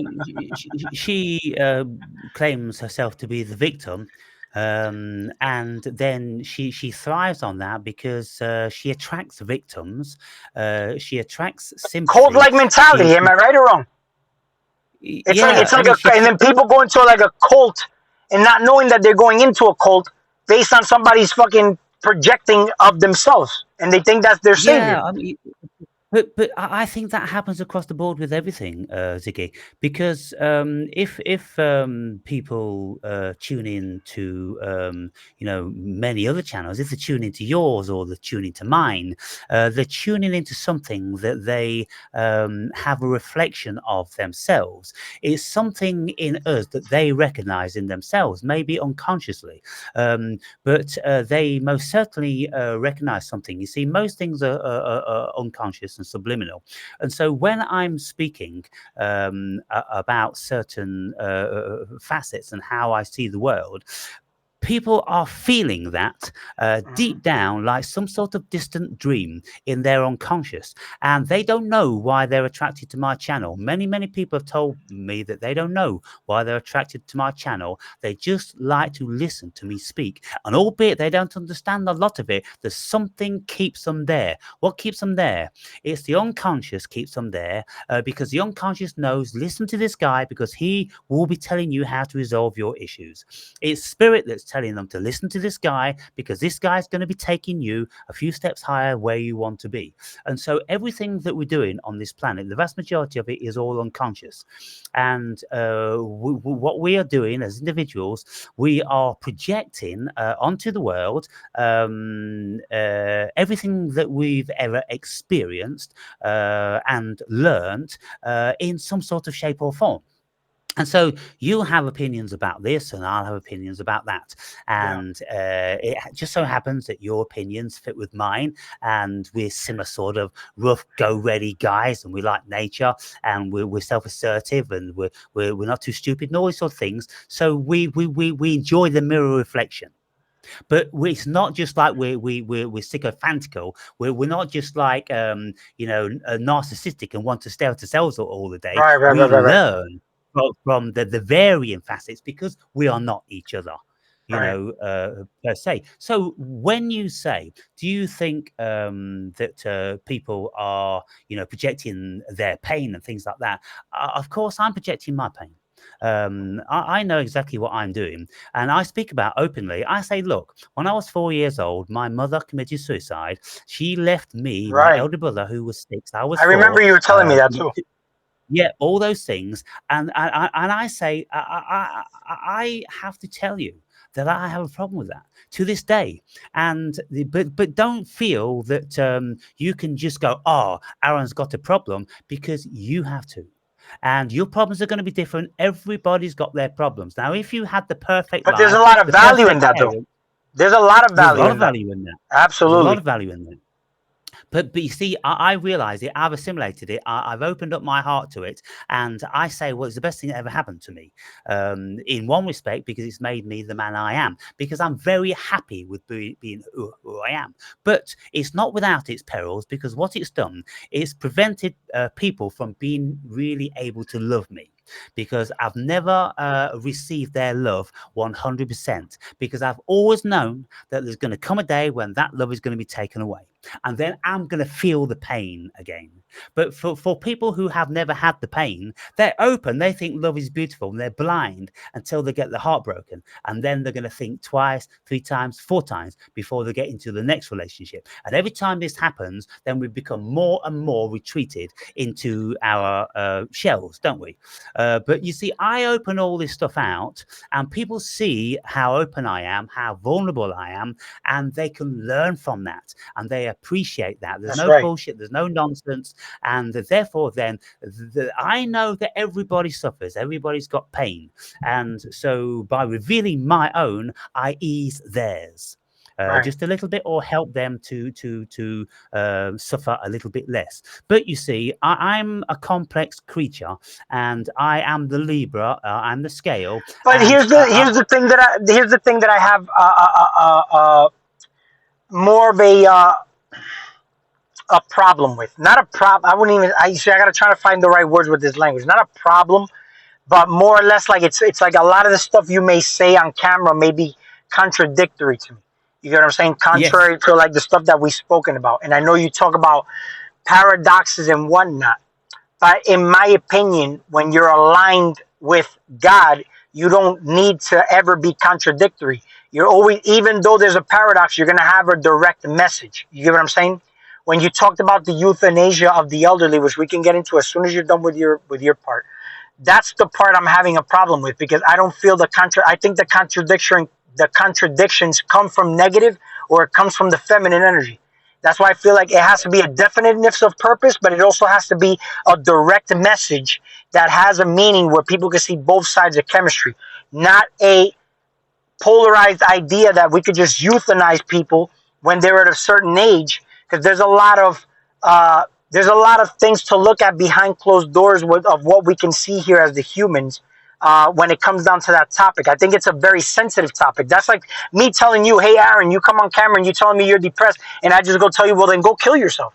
Right? Do you think it's more constructive for me to tell you, go kill yourself? Or do you think it's more constructive for me to be a Christ-like figure, like we've spoken about, that we're all Christ and we're all God, where I can find the right words in chemistry to find the generating process to help you come out of that hell that you're experiencing? well, let me first of all address what you are assuming. You assuming that if someone is in line with God, then they have to be absolutely straight shooting and speak the truth. Not the religious God. Let me get that clear, because we're not talking about the religious God, because people don't even know what the definition of that means, right? Right. Okay. What I'm talking about, because Christ to me is a consciousness, no different than I could think like a rich person or I could think like a poor person. There's still consciousness, no different than Christ consciousness. You agree, right, Aaron, that I can have an abundance consciousness or a poverty consciousness. Both people are going to make decisions and choices based on their consciousness, right or wrong. So Yeah, based on yeah. Christ consciousness, right, which is neutral, it's not bad or good. I'm also going to find a way where I'm going to find the light in all things rather than find the hell in those things that I'm experiencing in my life. Because I'm in Christ consciousness, I'm also seeing the mirrors of myself that I have the potential to come out to be an old person at one point in time. Where if I say I should euthanize all those people, what happens if I become to be the age of 85 and I start to fall apart, and then all of a sudden somebody wants to tell me that I should be euthanized, but I don't want to be in that state. But I pointed that finger when I was at my age of 44. You get what I'm trying to say? This is why I'm saying, like a child, for example. I made this in my very last video. I don't know if you watched it, but it's one of my best videos because I channeled God through that video. But Right. you have a child, he has the equivalence of intelligence of a pig, but he has the potential to be more. You get what I'm saying? Now the potential Pigs are very only intelligent, by the way. right. That's what I'm saying. They have the intelligence of a 6 or 7 year old. But a child is not equal to that pig, even though they're equivalent in intelligence. They have the potential to be more. The human has the potential to be more, and especially when they're here at an older, riper age, they have the. That's why they call them wise old men. But they're stupid only because of the life they've been living and the foods they've been consuming, the information or the indoctrinations they've been living. But it's up to us, the generation of information, to be able to work with those people and in kind. You know what the funny thing about those old people are? I've talked to a lot of old people, and even though we tend to be smarter because we're technologically smarter, even though they're indoctrinated in their old ways, they're telling you something that you may think is stupid, but if you're a smart Christ-like figure, you can see the intelligence and wisdom that's coming out of the stupid things they're telling you in that moment that they are speaking to you. They could be telling you about Christ. They could be telling you about their old habit, their old-fashioned way of working, their old-fashioned. Believe it or not, there's so much wisdom in that shit that they're saying that you be like, wow, I'm extracting something out of this person that they're not directly telling you, but they're telling you, and you can see between the lines of what they are telling you, because everything has evolved, and the further we evolve and we think we're evolving, we're actually de-evolving. Because I feel the more technologically advanced we become, the more into technology we become, which I'm going to be getting into that with you now. I feel like we're just going backwards, even though we think we're getting smarter. Because I look at smart people, and sometimes I look at a person who's super smart, and I think, man, they look like they're so smart, but they're so smart, they're actually stupider than a person who's not as smart. Do you get what I'm trying to say? Because you're into paradoxes and and all that type of stuff, and you can see that. Because I can go like this. Yeah, Yo, Aaron, can you read between the fucking lines, bro? read between the lines. Yeah. You It's see just what I'm saying? it's probably just a more enjoyable. Yeah, but you see what I'm trying to tell you, right? If you read between the Yeah, lines, you actually yeah, see what I'm really yeah. doing, right? That's what I'm trying to tell you. Let me go back to address some of this stuff. Then you see, I can hear you. Just keep talking. the I first can hear you. question, Ziggy, is Hmm. what does my channel stand for? Hmm. If you said you wanted to describe my channel to somebody, if you said like, oh, I want to introduce you to this channel, and he said, well, what's this channel about? What would you say it's about? Well, I would say your channel is more about you expressing your subjective experience about the world to others. That's what I would say. Do you think there's a philosophical connotation to that? There is a very philosophical connotation to that, but can you tell me the majority of the population that's into the philosophical perspective of looking at the world is? What is the percentage of people that actually see the world that way? Very few. It's very Very few. small. So then that means that would I be wise to introduce your channel to the average individual who's trying to reach enlightenment, knowing that when they look at your channel, they're probably going to fall into a negative pattern based on the negative or the edgy way of you expressing yourself is? Yeah. Okay. Good question. But okay. Let me lead. Let me sort of meander around this now, because my channel is philosophy. I get you. Um. I get you. I get you. Yeah. You're like my friend. You're like my brother. I get you. But sometimes when I hear certain messages of like euthanizing the elderly, and see, I question those things because I'm like, it sounds very contradictory. And look, you know why I do what I do? Because I can. That's why I do it. I can come here on this channel. I got my own platform. You got yours. But I also have the power and ability to challenge your psyche, just like you have the ability and to do it to mine. Yeah. Not everybody could do that to mine, and not everybody could do that to yours. Yeah. You get what I'm saying? So this is, these But conversations are so it's a great. friendly way of doing it. I never want to go into bad blood with you because I actually genuinely love you, bro. How do you feel about that? Yeah. I feel good, Do man. you I feel do, do good. you feel all warm and fuzzy inside when I tell you I love you? Yeah, I feel all tingly, man. I feel all I tingly. I feel like do. giving you a I hug. tingles. I could give you a. So go ahead. So, due to the complexity of what's going on, there's many things happening within me, many spirits, many personality facets, many pains and many joys and all these sort of things. Now, people have seen my videos where I'm dealing with animals, and they can see that there's a very caring, loving facet to me in there. They don't get to see that with human beings because they don't see me engage with human beings, but carry that over almost But to you the don't same share that degree. often, though. You don't share I that don't often. share that. I But don't that's what share I'm that saying. because, But that's my point. They have to see that side too. Because you have to yeah, understand, like when I spoke to you on camera, you just talked to me negatively about your neighbors, but you speak good about animals, but negatively about your human neighbors. And here's the thing: even yeah, though they're negatively about your human neighbors, that says a lot about you, as far as to you being in your animalistic nature, that you get along more with animals than you do with humans. When humans yeah, are a direct mirror and version of yourself, the animalistic nature is the lower extremities, and that's how you act. Sometimes when you express on camera, that's why I challenge, you know, Mr. Insidious, supercilious, Supercilious. So I'm Dr. gonna write Silly. that down because I want to remember Supercilious. I like Supercilious. He's a good guy. Yeah, Or is it a guy or a girl? he's a guy. He's a It's guy. a guy. Yeah, The Ziggius has yeah, got no gender, but just in case you ever want to talk to yeah. Ziggius has no Look, gender. yeah, there's lots of people that watch my video from all different walks of life, and some people will be offended by some of the things I say, and some people will have some sort of a glee or an acknowledgement and a show of strength and kinship and allegiance Right, with right. my that we're thinking. 100%. So what I always do, I'm always being controversial in lots of ways, talking about religion, talking about all different sorts of facets of psychology and personality and Do all you those think different that sort of attracts things. drama? Oh yes, and I intend to Yeah. attract drama. Uh-huh. Whenever I bring out a supercilious video, they So are is that a purpose that invariably you have? Your purpose would be to attract yes. negativity and drama, right? Partially, one of the things is because look, what it does is Ziggy, it gets everybody engaging with each other, and Yeah. it gets people's emotions up, and then I have their absolute undivided attention. Whereas normally, if they're not triggered, then they're washing up or they're doing the shopping, they're doing the gardening, and I then they'll agree. put questions down about my videos, and I'll go, I said it absolutely fucking clear, Because and listen, they're listen. weak. They're weak minded when they do that. That's the whole thing. That's why I Yes, said man. But not this. I even said this to on one occasion to one woman. I said, "You weren't doing the fucking washing up by any chance when you were listening to the video." She says, "I was actually."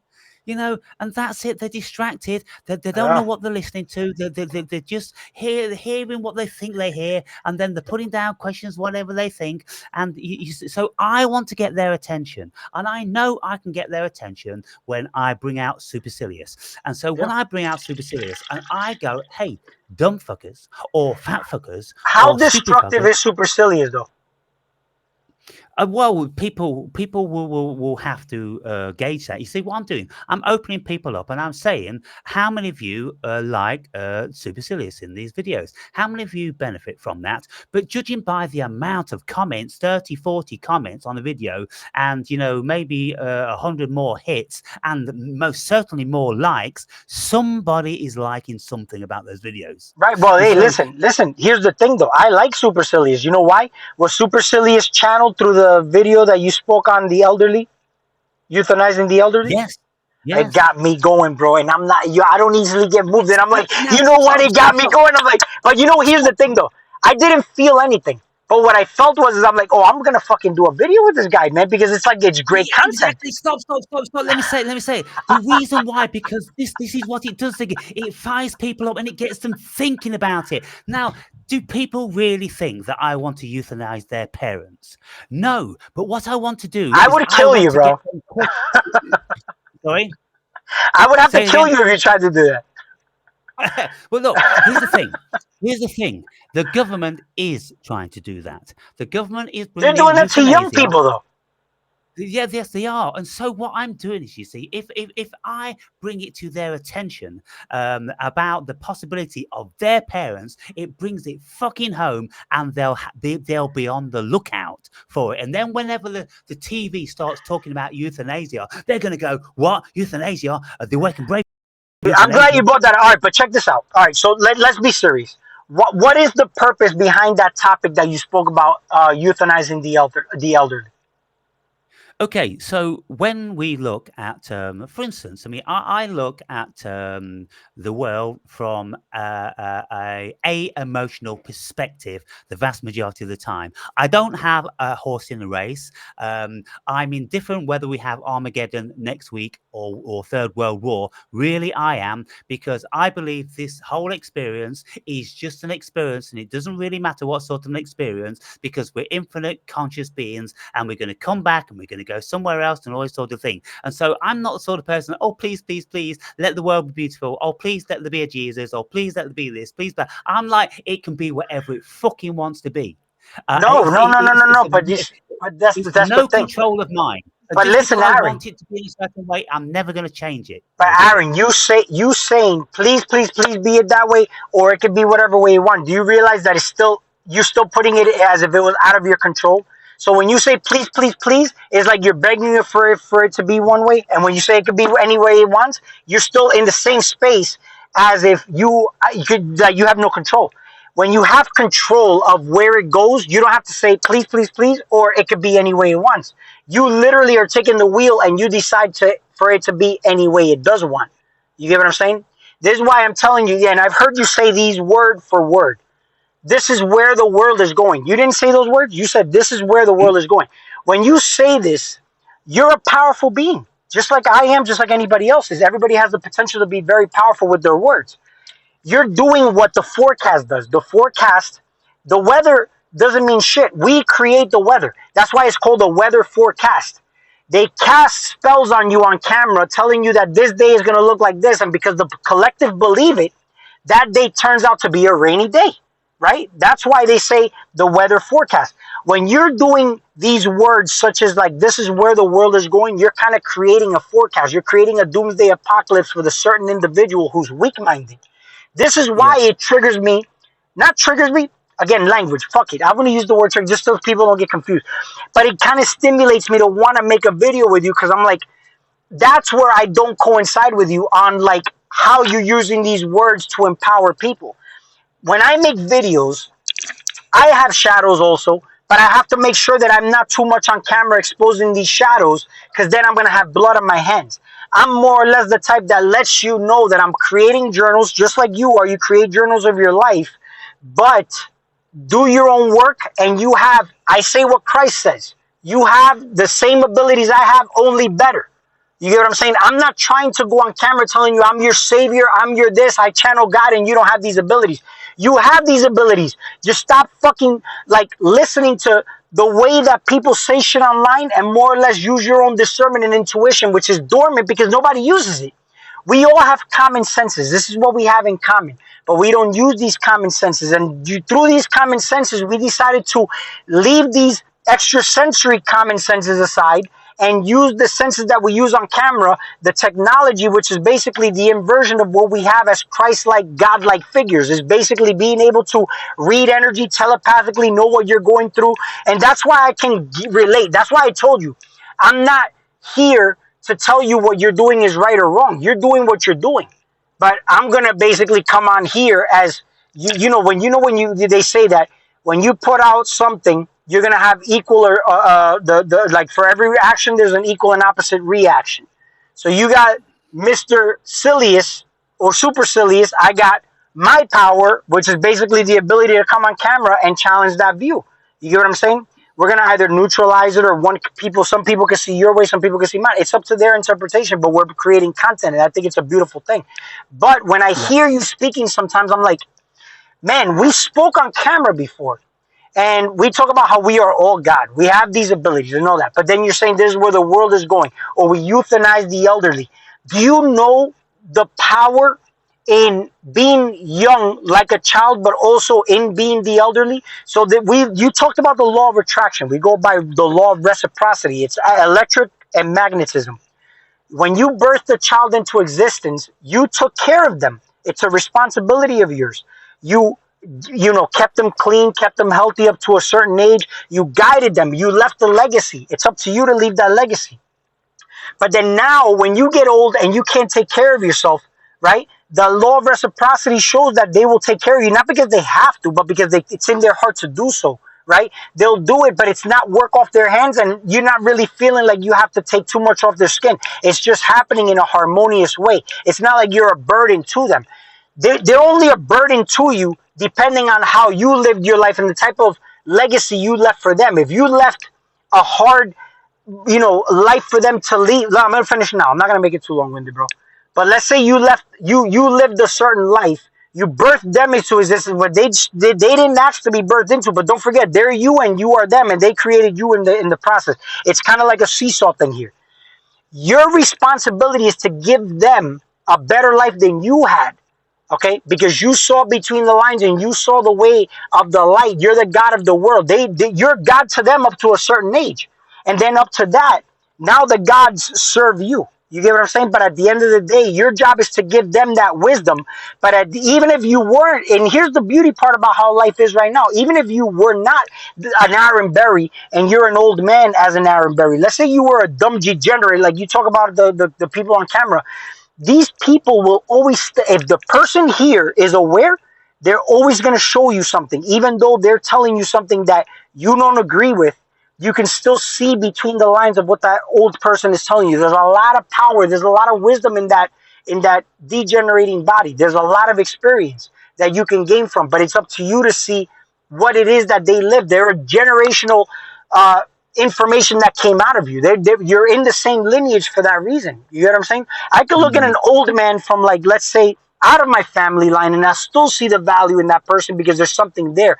But as Christ-like figures, we're supposed to find a way to give the light into that person, either getting better or prevent them from degenerating even further. It's not work. It's just a lifestyle. It's something that you just know to do because you're in that mode of Christ. You know what I'm saying? You're in that God mode, let's say. But I'm gonna let you go in Mm. there. I don't want to make it long-winded, but I don't know. I feel like we're here to be Christ-like figures. We're here to endure the sins of the world, but we're also here to show the way, show the light through either corruption or whatever it may be, your shadows. But you're always gonna find the right words to be impactful without being attractive in a negative way. Right. Yeah. Okay. Yeah. There's a lot of truth in that. I could have vastly more viewers if I changed my tactics and made people feel a whole lot more comfortable. But But my it's not whole about the comfort. personal Don't get me wrong. It's not about comfort or being comfortable or telling them what they want to hear. It's nothing about that. I don't want you to think that that's my message. It's to make people feel comfortable, because I'm not about that either. Even when you hear my videos aren't about making people feel comfortable. You know what I'm saying? I'll let so them so know what so the. so So Good. it's the actual end game that I'm saying. Let me talk about the end game then. Let me talk about two personal experiences that I've had in very recent times, and it's ongoing now. One of them is with the grandmother of my daughter, and the mother of my daughter, who I was with for 11 years. Now, the mother of my daughter has been a doting daughter to her mother as she's got older and older and old. She's 86 years old now, and she's been wiping her ass and taking her shopping and just doing everything for her for years. She's got to a point whereby she looks like she's 140 years old. She's sitting herself. She doesn't remember her fucking name. She can't recognize herself in a photo. She's angry all the time because she's in pain and this, that, and the other. She doesn't want to go into an old people's home. She's disgruntled. She's bad language and all these sort of things. And it caused so much stress for the mother of my daughter that she ended up in hospital. And she says, I can't deal with it anymore. What we're going to do, I need help. She had to call on her brother to come down from another city to help. My daughter had to take time off work. Lots of people got involved because this one old fucking person, completely useless, and no value to anybody anymore. And to be quite frank, I'm positive that everybody wants her to die gracefully, and so they can have a bit of payback from the money in the house. Because otherwise, what's going to happen is that old person is going to go into an old people's home. They charge £4,000 a month. Within 2 years, all the money out of the fucking equity is gone. The daughter gets nothing, and the daughter of the daughter gets nothing, and the son gets nothing. Who gets something? The fucking state. That's one of the things I'm fucking annoyed So with. it's And resources, that's right? why resources. And it's not only resources, it's the stress. Nobody wants it, Ziggy. Next door, this 88-year-old woman, she would call out the medics fucking every single night. There would be four medic vans 4 times a day. There'd be a whole entourage of people up and down these fucking stairs going to her, pills, this and the other. Let me. She ran up a phone bill. Just let me continue this. Ran up a phone bill for 1 month for £300. Doctor, doctor, doctor, doctor, doctor. I speak to her. I used to go in there. She says, I'm bored fucking stiff, Aaron. I don't want to be here. And I can't say, why don't you fucking die then? You know, but she's moaning about this, moaning about that. She says, I've been housebound for the past 2 years. I don't want to go into a home, but there's no point in me being here. She wants to die herself, Ziggy. Her daughter has become a nervous fucking wreck because she has sacrificed her whole life for the past fucking 10 years, coming up and down these fucking stairs with bags of shopping. That's what I'm against. I'm pro for some sort of legalizing of euthanasia with a re-education, that when people get to a certain point, when they're shitting themselves, they don't remember the fucking name, it's time to go. And that way the resources are going to be released to the people who own it, who are destined to get it. They should have it. The siblings, the children of the parents, instead of it all being gobbled up in fucking old people's homes. And so there's many reasons why I say the old folks should be euthanized. But you see, it's a small mentality of feeling like over compassionate. Compassionate for what? Let me tell you this: Jesus was compassionate, but in a very different way. And you know, his level of compassion, you know, I'm sure would extend to, well, let's have a look at what compassion is. Is it more compassionate to keep them alive against their will, or is it compassionate to help them go? This is why all governments over the world now, they're all saying to everybody when they're going to the hospital, do you want this person resuscitating? And I'm telling you now, it can be even 40 years old, 50 years old. One person was 50 years old. They're asking, do you want this person resuscitating? Right? The whole world is coming down on this shit. And they're coming down on it, Ziggy, for a very good reason, because there's more intelligence up there than there is on the lower echelons of fucking society, which are all governed by their fickle emotions. There's no point in these people being alive once they are not compass mentors, once they don't have a quality of life. So I'm all up for the Bernard Shaw type fucking vetting. Bernard Shaw was a philosopher, poet, or politician of the late 1800s, and he said every person over a certain age must have a vetting every single year to see if they are still societally viable. If there's any purpose for them to be here, if there's no purpose for them to be here, and if they're not compass mentors, if they're not writing poetry, if they're not creating art, if they're not fucking doing something except draining resources, somebody's got to make a decision whether the world wants them or not. Because Ziggy, the way the world's going, the population is going like this now. For many years it was going like this, and it started to go up like this. Now it's going up like that. That's why the World Economic Forum, that's why Bill Gates and all these people are bringing in all these things. That's why they're creating a third fucking world war, because they're so desperate, Ziggy, to get the population down. I'm well ahead of the fucking game. But Aaron, you don't do you think this is a trigger of yours or no? A trigger? Yeah, you seem very emotional speaking about it, but you're telling me that. No, well, you know, I mean, the point is, look. Be honest, is it a trigger or no? I don't Older people being alive, and I feel like they can't sustain themselves. You don't think this is a trigger to you? Well, look, I just look around at what's going on, and I look in this building, and you say to me that these people low down here, there's always something to learn from. But Aaron, think about this. I haven't learned a single fucking thing from anybody in this building. But if you're seeing this, let's say somebody else doesn't see it like this, but you're seeing it. You don't consider that? You're a psychologist, and I'm a psychologist too. You don't see that as a trigger, though? It's something I may be passionate about. I don't feel triggered. I mean, look, my parents died a long time ago. My mother died when I was 4, and my dad killed himself when he was 67. And he was gone from being any use to any of us for 10 years. He was in a stupor. He was taking all sorts of medications. He'd left us a long time ago, and he made his choice. He did the right thing to stop burdening from everybody. Let me ask you this. So, supposing you get to be 85 years old, and you're like an old man ranting about the stuff you talk about on camera, but nobody's listening to you anymore. Do you think that you'd be a burden to anybody else at 85 or 90 years old?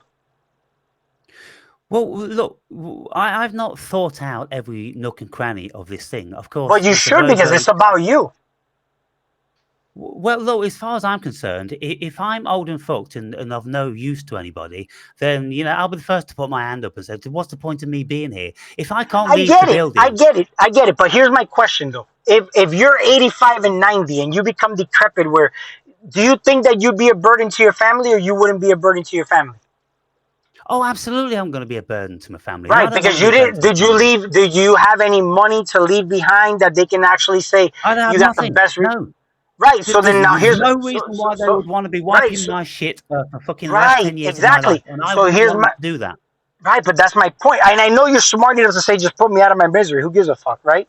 But not everybody has that mentality. I'll go and take some fucking medication in my favourite woods. I'll just end it. I'm not afraid of that. I'm not afraid of that. But that's my point. But here's the thing, though. That's fine. That's 100%. But in my opinion, like I told you in the last video, you're waking up every day because you have to wake up. You need to wake up. See, here's the thing. You have to complete a certain, in my opinion, okay, because I tell people not to listen to what the fuck I'm saying, but you're living your life sentence, and you should complete your life sentence, right? You're enduring the sins of the world. How do you know? Because this is something you just don't know. How do you know that that person is not meant to be alive and they're enduring something that they're supposed to endure? And it's not up to you to put an end to it, but it's up to them to keep finishing their life sentence, to finish that up and complete their cycle that they're supposed to complete. It's kind of like you forcing a flower to flower, meaning like if they're dying, they're supposed to flower when they die. But a lot of people do this in gardening. They force flowers to flower. They force the animals into getting bigger by injecting steroids and antibiotics into them to get them bigger and fatter, give birth a lot quicker, because it's all in the interest of a profit, right? You said that in order for them to die is because you're trying to save resources. It's a poverty consciousness. And because here's stress. Right, and release stress. But here's the thing, though. I don't have stresses like that in my life. You said you don't have stresses in your life. But if you think about it... But listen, I'm going to finish. I'm not gonna, let me finish. I'm going to finish. I got to finish this thought, bro. If you really look at it from a light level, the government takes care of you. You said that you're getting cosmic credits. The government takes care of you. If you really look on an esoteric level, what the fuck is the government, bro? So the government is something outside of you as a manifestation of what you got within you. So you consider it cosmic credits. You manifested it in physical form as you getting benefits and whatnot. But I've always said before that there's nothing better than to live this experience and to try to feel that fulfillment of gaining those that monetary gains, in a way that you're doing something of passion and what you want to do. You're leaving a legacy for your children where they're living such a good life that you will never be a burden. They may even buy you a fucking house. You know what I'm saying? They may buy you a house with a house attendant. But if you leave a fucked up legacy behind, because you got to look at it like this: we're living this life and we're creating a sort of spaceship for an afterlife. This is what the Egyptians did. People have their life here. They have children and they live vicariously to their children, but they pass these negative programs down to their children, telling them, I want you to be this, I want you to be that, all in the interest of trying to make them better than you. But they never know what the children actually want to do. How do we know if we guide the children the right way and they actually become something so big because they're doing something that they want to do, that they gain the monetary gains that you never would have accomplished if you would have just followed your heart, being guided by your parents, which is God, following God? Then you're doing something that God is supposed to be doing above you, whatever the fuck you consider God to be, which is the authority of your life. This is why I do whatever the fuck I want to do. I follow my heart. Even if it doesn't feel right, I'll do it up to a point where I feel like it's ran its course. You get what I'm saying? But the only point that I do what I don't want to do is when I know I'm doing something for the greater good, but it's disciplined against what my animalistic nature wants to do. That's not in my best interest. That's going against the negative program. But that's where Christ consciousness has to kick in. It's kind of like an old person. In order for them to come out of poverty consciousness to get into abundant consciousness, they have to change their patterns and their habits. But in the beginning, it's going to feel very uncomfortable. So people will say, well, why don't you do what you want to do? Well, if you're in a negative program and you're doing what you want to do, you're going to stay in that same negative program, right? So when it comes down to everything else, then I'm going to do what's in the best interest of my child, where he may even buy me a home with a home attendant and I don't have to worry about my life. It's not going to be a Okay. burden to him, right? But Yeah. do you get my psychology behind this whole thing that I'm Well, telling look, you or not? your psychology is personal to you, and there's 8.5 billion people which have got different circumstances on this planet, and so many people But are what does it much take more for them to change that circumstance, though? A proper well. Look, mindset. it's very complicated to get. There's people in India, born into the lower class, the Why were caste they born system. there, though? Why were they born there? Well, I mean, what do you They mean were metaphysically? vibrated. Even if we could talk about this beyond the physical, because we're metaphysical beings. Me and you know how to go beyond the physical. But if you look at it, I'm born in the richest country on the planet. I'm born in the most prestigious country on the planet, which is America. But if you're born in a third world country, it's because that's where your soul was vibrating to. That's where you're born at. But then you have more obstacles than I would have to overcome to be here. See, me, I'm very stupid. I'm in the richest country in America, yet I would look at all these obstacles I have, but then these people would literally commit suicide crossing the border to get here. And when they get Yeah. here, they don't have a college education. They know construction, and they make more money than somebody who went to college here and fucking got into debt being in the system that we're in. You get what I'm saying? Even if you're born here, doesn't mean shit. It's your mindset and how sovereign you are. Because I can be born here, go through a college education system, get myself into debt, then go out in the world and I got no job.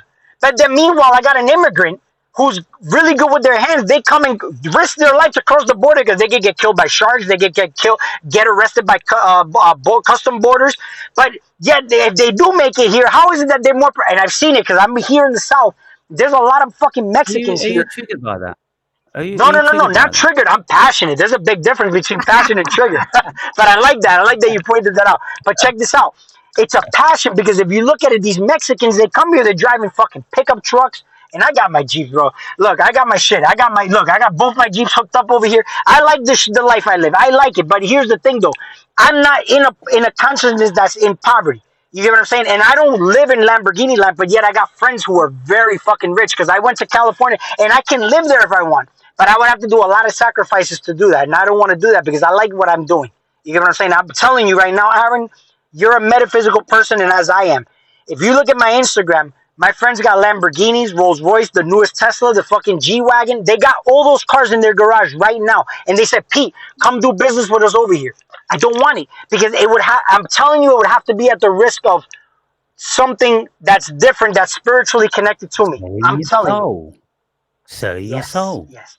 And yes, because see what they're doing, has a lot to do with something that I don't stand for. You get what I'm saying? Look, if I wanted to be a very popular YouTuber, you think I wouldn't just be like, let me just be a vegan and make vegan content? You know how many fucking views these bitches get? It's like a Yeah, religion. Anything that's yeah, religified gets a lot of views. But you know what? I'm not gonna do that because I don't believe. Even though I see the whole concept spiritually behind why you shouldn't eat animals, right? I still eat them, but I know what the fuck I'm doing. But if you want to make it a religion, shit, make it a religion. You're gonna make a lot of money on YouTube. You're gonna make a lot of money on Instagram. I've seen it, bro. I've seen it. It's just the same way with religion. I can go and be a Christian. I'd be the best fucking speaker to be a Christian or a vegan because I can speak very well. I'm like fucking Adolf Hitler. I got the fucking energy and passion and the fucking drive to speak in public. But one thing I can tell you is that I have integrity. I got to keep that integrity within myself because it would kill my spirit. That's another reason why I tell you that can you kill spirit? Yes, you can kill spirit because you would kill the essence of what makes you Ziggy or Aaron to break that integrity, and you sold your soul for the integrity of like the root of all evil, which is chasing money. So you break who you are as a spirit or like the channeled energy that makes you Ziggy or Aaron to chase money. So me not being authentic to myself, I would go be a vegan just in the interest of making money. But meanwhile, I don't really believe in that. You know how many people are religious Christians that I speak to and I ask them the deepest of topic of questions and they don't even know how to answer me? And you know why? They're just following it because they like the camaraderie of the church. They like the fucking being able to be part of a community or whatnot. And these people are lost in the fucking sauce, bro. And I'm going to tell you right now, that's what I'm passionate about. Is that shit. Because I look at that as my children, and I'm the God of my worldview. You're the God of your world. So when you say the world is going this way, yes, the world is going that way for you. If you decided for it to go that way in your worldview, it doesn't go that way. But it doesn't mean that because you say that I don't believe you, it could go that way. But if you'll experience it directly, while I'll just look at it at the comfort of my own sofa in the news, the world going that way for you. You get what I'm trying to say? That's why I'm passionate yeah, about what the fuck I talk about. But go ahead, I'll let you go. yeah. Cheers, I buddy. mean, I don't. Yeah, cheers, man. I don't tend to be guided by my emotions, into the things I say, because like I say, I don't want the world to be any way, and I say, quite callously, but it's more of a metaphysical ascendance that I don't care whether the world exists or not, because I don't believe in the physical world, any more Why? than it's a dream. Well, Why? because all of my experiences they've shown me that the world is Maya. It is an actual fact illusion, and we can listen to thousands and thousands of different people telling us why. We can listen to the varieties of Tom Campbell. We can listen to But here's the the point. variety of Look what you're saying. But you're coining these people. But you said there's no such thing as nothing in the physical world. Or but you're referencing these people. You get what I'm saying? If there's no such thing yeah. as these people, then why are you referencing these people? I don't care what these look. I never. You know why I never reference philosophers or anything like that? Because I don't believe any of them. They're all a manifestation of my ego, trying to make me either feel good or believe in the lie that I'm trying to continue to be in charge of as my ego. You get what I'm saying? I don't Hmm. care about Tom Campbell. I don't care about Jordan Peterson. I don't care about none of those. I think they're all fucking agents. All of them. You get what I'm saying? And I'm gonna tell you right now, I bet you $100,000 that if I go on a debate with Jordan Peterson, I would crack him. I would crack him. I would crack Sadhguru. I could crack anybody. You know why? Because I'm the universal champion. Look, maybe I'm talking a little bit because I'm in. Look, I like red. I'm in my root chakra and I'm drinking red wine. So I want Yeah. you and the viewers to excuse me. I'm not trying to be like, facetious or egotistical, but I'm being serious, bro. I have that much belief in myself. I think that they have big platforms because technology recognizes as the ego to keep those people in power, to keep that system moving. You have to understand, bro. Yeah. This is why I'm against this shit. Technology is the fucking female energy. That's why they call it la tecnología. Man, the woman came out of Adam's rib. That's the technology that was created to have an experience in creation. when you have to experience creation, what do you have to rely on? Electromagnetism. That's positive and negative. That's black and white. That's acid and alkaline. But they all have their individual purposes. You get what I'm Right, going trying to to put you on say? the clock now. Yeah. Yeah. I'm sorry, So, bro, but I get a little bit worked up too, just like you do at times, man. Yeah, And I love yeah, that shit, bro. it's all good. But you see, there's so many ways to look at the world, and I do an enormous amount of research into what is out there, and what is Why? out there just well Why do you because do the I research? I Because you're I looking for just the enjoy information it. outside of yourself, or do you just feel like you could process something that's already within you? Well, yeah, I mean well, I mean, why does anybody do anything? I mean, I Oh, obviously there's a get purpose something to from. everybody doing everything. That's what I'm trying to tell you. There's a Yeah, purpose to everything I do. and so look, I've got all this time on my hands, and Mhm. so why wouldn't I want to educate myself to gain greater awareness of what's going on in this fictitious world and all these sort of things? But what if you And realize that everything you've looked at is a lie? well, I wouldn't You say said it's it's a lie. Maya. It's not real. So why are you looking You, outside? Well, you see, when we say it's Maya or it's not real or it's an illusion, it's none of it's what it appears to be. It all falls away. It all morphs into other things when we look at things. This is why we can never definitively find the root of anything. We can never definitively find the root of You can. You January the can. 6th. No, You you can. can't. You Yes, you can't. can. Yes, you can. It only turns out to be subjective That's experience. that's when you have Um, that when you have dominion over the rest of the animal kingdom, which is the root system of your body. The shit that you're projecting outside is the root. Is you're literally looking at yourself. So when I'm looking at myself, I'm able to examine the roots because when I'm listening to something, it's going down to my root system. And if I don't have stable roots, then it might trigger me because I'm in my animalistic nature. And what's the animalistic instinct? Is to be aggressive and instinctual when you're in fear, right? Or Here's when the you're thing. over. Why are things over sexualized? Because if you're imbalanced in your root system, then you may get turned on in a sexual, lustful way, and you lost control because you're in your animalistic nature. You get what I'm Yeah, saying? and on top of all that, you're a young man relatively now, and if you live to be twice your age, then many of your perspectives will change drastically, and then this. You see, when we look back at our videos, we can do this because we've been making videos a few Yeah, years. You absolutely. look back at the videos and you go, "Fuck, did I say that?" I'm almost blushing. And so we keep moving on, we keep evolving. So you're speaking as a man that's 20 years younger than me. It's a different perspective. We live on a different continent. We've got a different idea about the world. We see the world differently, and of course, there's a vast amount of differences. And so when I say this, it's for all the reasons that pertain to me. When you do that, and you've got aspirations of this, it's all the reasons that pertain to you. Now, what I say to my viewers, I say, look, there's 200 people that watch my videos, and people could say to me, "Oh, you could make a lot of difference." I'm like, well, there's 8.5 or 8.5 billion people on the planet. Forgive me for not thinking that there's going to be any difference made to anything of any substance out of my mouth. And so we're all role playing. The only difference about anything that's ever going to take place on this planet is when collective consciousness moves in a certain way.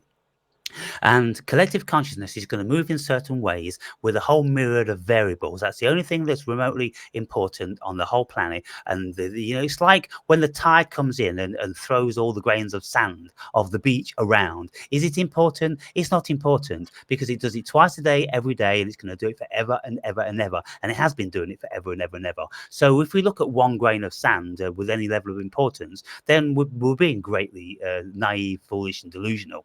But But if we look at the ocean and we go, well, the ocean is something because it's got power to manipulate and mold. Well, yes, it can do that. And that's what consciousness has got. Consciousness has got the power to manipulate and to mold. And the world is going to go in a certain way, whatever way spirit moves it to.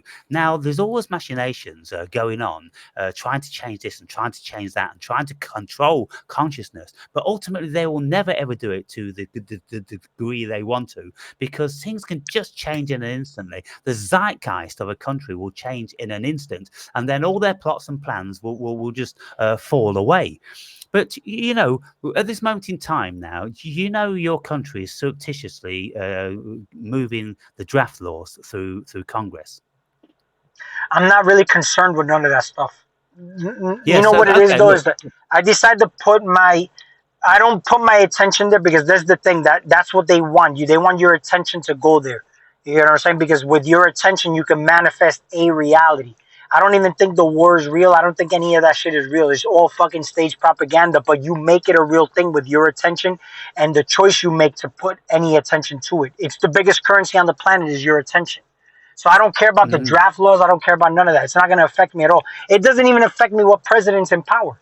I do what I do, and I'm doing what I'm doing, making money, doing what I have to do because my mind is straight. If my mind, the only thing that can make my mind distorted is if I start paying attention to the politics, which is all lies, the religious system, which is lies. You know what I'm saying? The education system, which is lies. YouTubers that talk a lot of shit that I like. I like not you, but I like you. But I'm saying like the majority. I can make a lot of money. If I decided to get into a warlike state and decide to start challenging these big YouTubers, I could do that. You get what I'm saying? But I should do that. I'm thinking about why don't I do that? Why don't I do that? Why don't I challenge Jordan Peterson? Tell him to get on fucking camera. Are you afraid? Or you just? I look like a smaller YouTuber, so you can't talk to me. You know what I'm saying? Yeah. Yeah, Well, these people look. look like they have more credibility because they have more fucking viewers, more fucking subscribers, right? But it's a fucking it's full of bots. You know how many people's channels don't even have real accounts? It's just fake ass No. fucking bots. Yeah. So look, we both have the same thoughts on Drones. this, and in my recent videos, I've been saying that I want to challenge Jordan Peterson. I want to challenge any of these people that are out there. I wrote to Russell Brand, and I wanted an audience with him. But you see, these people, they're too big now for regular Joes, because what they do is they're not speaking to anybody less for 100 grand, and they only speak to the people in their own fraternity. And if you look what they do, they invite all their friends on to speak so highfalutinly and eloquently and bullshitly. They're literally sitting on their intellectual ivory towers, talking down to the whole fucking world, What do you think of masturbating Russell over their Brand? own words. What do you think of What? Russell Brand? What do you think of Russell Brand? Well, look, I think he's got a certain level of integrity. He's always been a socialist. He wants the best for the little man. He generally does feel a compassion and love, because he's always expressed that, and I've never seen anything else. And that's what he's always banging on about on his videos. He's always trying to wake people up and instill in them. Do you know this is happening? Do you know that's happening? Do you want it to happen? Have you ever thought about it? He's doing basically what I do, only on a much more bigger scale, with a much more pleasant delivery. But he recently has fallen to Christ. He's got baptized and he's become a fully bona fide Christian. And it was only say like 5 years ago that he was talking about the dead desert dogma religions are fucking worthless. And now all of a sudden he's a full-blown Christian, counting his prayer beads, and he's got his crucifix around him. And what do you think about He's that? baptized. Well, I think he's very confused, and I did a video about it, and I said, look, what I think is happening with Russell Brand.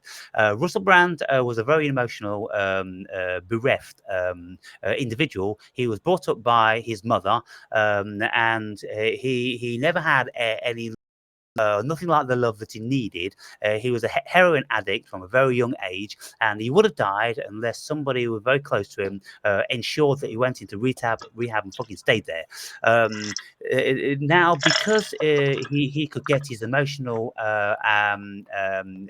feeding from what he does, being a comedian and being an actor, this, that, and the other, then he's managed to stay afloat. But in recent times, he's married now and he's got 3 kids and he's got a baby son. And within the first few months, the son had to have open heart surgery. Now, during that open heart surgery, none of the rest of the things that he'd acquired, the love of his wife, his 2 beautiful daughters already, which he had, and all his friends and family, which were supporting him through this hardship, nothing filled the hole of his fear and his despair. And so then, in my estimation, he's just trying to clutch at something else. Maybe Christ is going to fill my void, because he's got a void in him, just the same as I suppose I've got a void. I don't know. Well, maybe we've all got a void, because it seems that we all want to get back ultimately into the womb. Because as soon as we come out into the womb, into this place, we just don't feel like it's our home. What is the womb? We feel. Sorry. What is the womb? Well, the womb is the state of consciousness, which is absolutely bliss. And the womb, for me, the natal womb is indicative of the cosmic womb. From the cosmic womb, we come into the natal womb, and then we come into the. But ultimately, how do we know? Get back to somewhere they feel they belong. Here, was in the womb. One of our for optimum temperature, optimum, food, everything. We didn't anything. Then all of a sudden we come out into this, and it's kind of like, oh fuck, we need this, we need that. I gotta do this, I gotta do that. We're doing all these things that we don't really want to do. And at the end of the day, you're getting joy out of chasing paper. But if you didn't have to chase paper, there'd be many, many things that you'd much rather do. Trust me, if you put your mind to it, you'd probably just like to do gardening all day long. You just like to breed cats, or you just like to go for walks in the fucking woods or something. You wouldn't give a fuck about earning money, and it'd mean nothing to you. But because you're caught in that trap, you're in America, you're in the heart of the beast, then you're falling into that, and it's working for you, because that's what America does. It enables it to work for lots of people, because it keeps them all exactly where they're wanted. And so, there's so many things. It's so complex, this world, and we're all just doing our bit. And people will say to me in the comments, "Great video, loved it, hilarious. Your videos are the best," and this, that, and the other. And then the odd one will go, "Well, you shouldn't be saying this," and you've upset me, or "Why are you persecuting women?" And I'm like, what?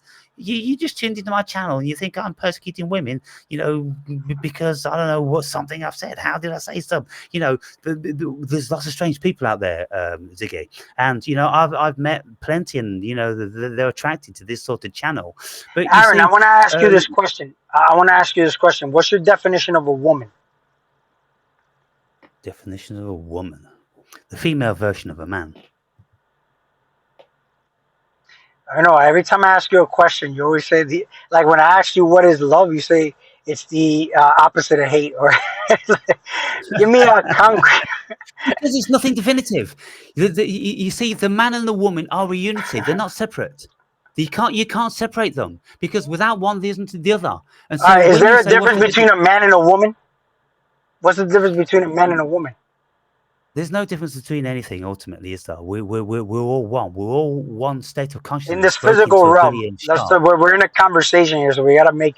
Because I can say, like, you know how you If said in you said videos to before, me, like there's no meaning to anything. So it's like I can ask you, well, what's the purpose of us talking if words don't have meanings? But let's have a conversation. What is the difference between a man and a woman?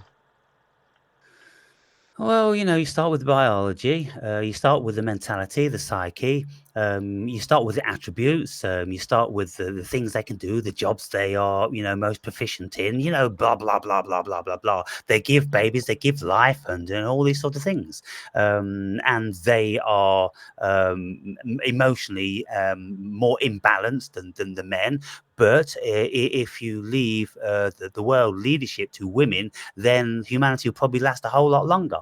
And we Of course, we need more women involved in everything, most certainly politics and big business, because if anybody's going to be saving the planet, then it's going to be them. Many years ago, I said, look, the only people that are ever going to save the planet are the women. Why? Because they're going to have the strongest allegiance and compulsion towards their children, because they're going to go, you ain't killing my fucking babies.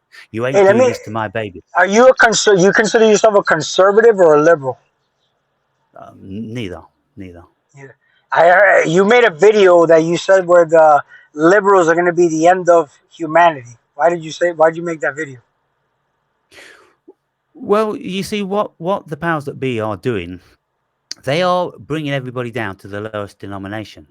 And they're doing it under the pretense of compassion, um, love, empathy, and the whole will equal. But the point is, that's a very good tactic for people that want to weaken a whole society to the lowest denomination, because that's what they're doing. They're bringing you down to the transvestite. They're bringing you down to the gays. They're bringing you down to the pedophiles. They even want to promote pedophiles. There's no problem with pedophiles. Just a little bit. Maybe just give them a pill or something like that. You consider It's just pedophiles part of liberalism? yeah. But look, if You said in a the video, the conservative. last video you put up, you talked about how we're all programmed to, like, that's why men can't date a 13-year-old girl or a 15-year-old girl. You would have to go to another country, and it's because of programs. So if you're saying that you're neither one of them, why did you say that in one of the videos? If you wanted to get with a younger female, what would be the problem with that? Is because we're programmed. That's why they would see the problem in that. Yes, well, you see, I've been around many, many countries, and when I was living in Africa, when I was 10 years, 14 years ago, I had a girlfriend that was 18 years old. And whenever any the But guys went you to the mentioned bars, specifically a 15, or I think a 15-year-old girl would marry a man, and it's only programmed here not to be able to do that, but in another country you could. yes, now I don't know around the world what the age limits are, but I'm But guaranteeing you that said somewhere, 15 specifically in this video. So do you yeah. think that pedophile is a crime or is not a crime? Well, I mean, to take advantage of anybody is a crime. Hmm. So that's one thing that we have to look at, to take advantage. But, Sigmund Freud, when he was speaking about sexuality, he was saying that babies are sexual. And babies can have erections and they can be stimulated in their genitalia and this, that, and the other. And he was saying it's a complete fallacy that the whole stimulation with sex with human beings comes about at puberty. He proved it absolutely to be fake. The whole of the Victorian era Well, was up forget in Sigmund arms Freud. about that. What do you think about it? What do I? Well, look, I've lived in Africa, and African people, they in their tribes, they will marry when a girl starts to menstruate. And I said, well, look, if a girl is Which is menstruating, underage, right? then underage for what? For who? No, no, no. But I mean, when a girl starts menstruating, they're underage, like under the legal age limit here in America or in the Well, UK. yeah, I'm not I'm talking about guessing. America. I'm not talking about America. You see, this is the thing. Look, in America, in some states, girls not even allowed to have sex until they're 18 years old. And this is one of the biggest things with Jeffrey Epstein, because one of the girls was 17. And so they really went after him on that one.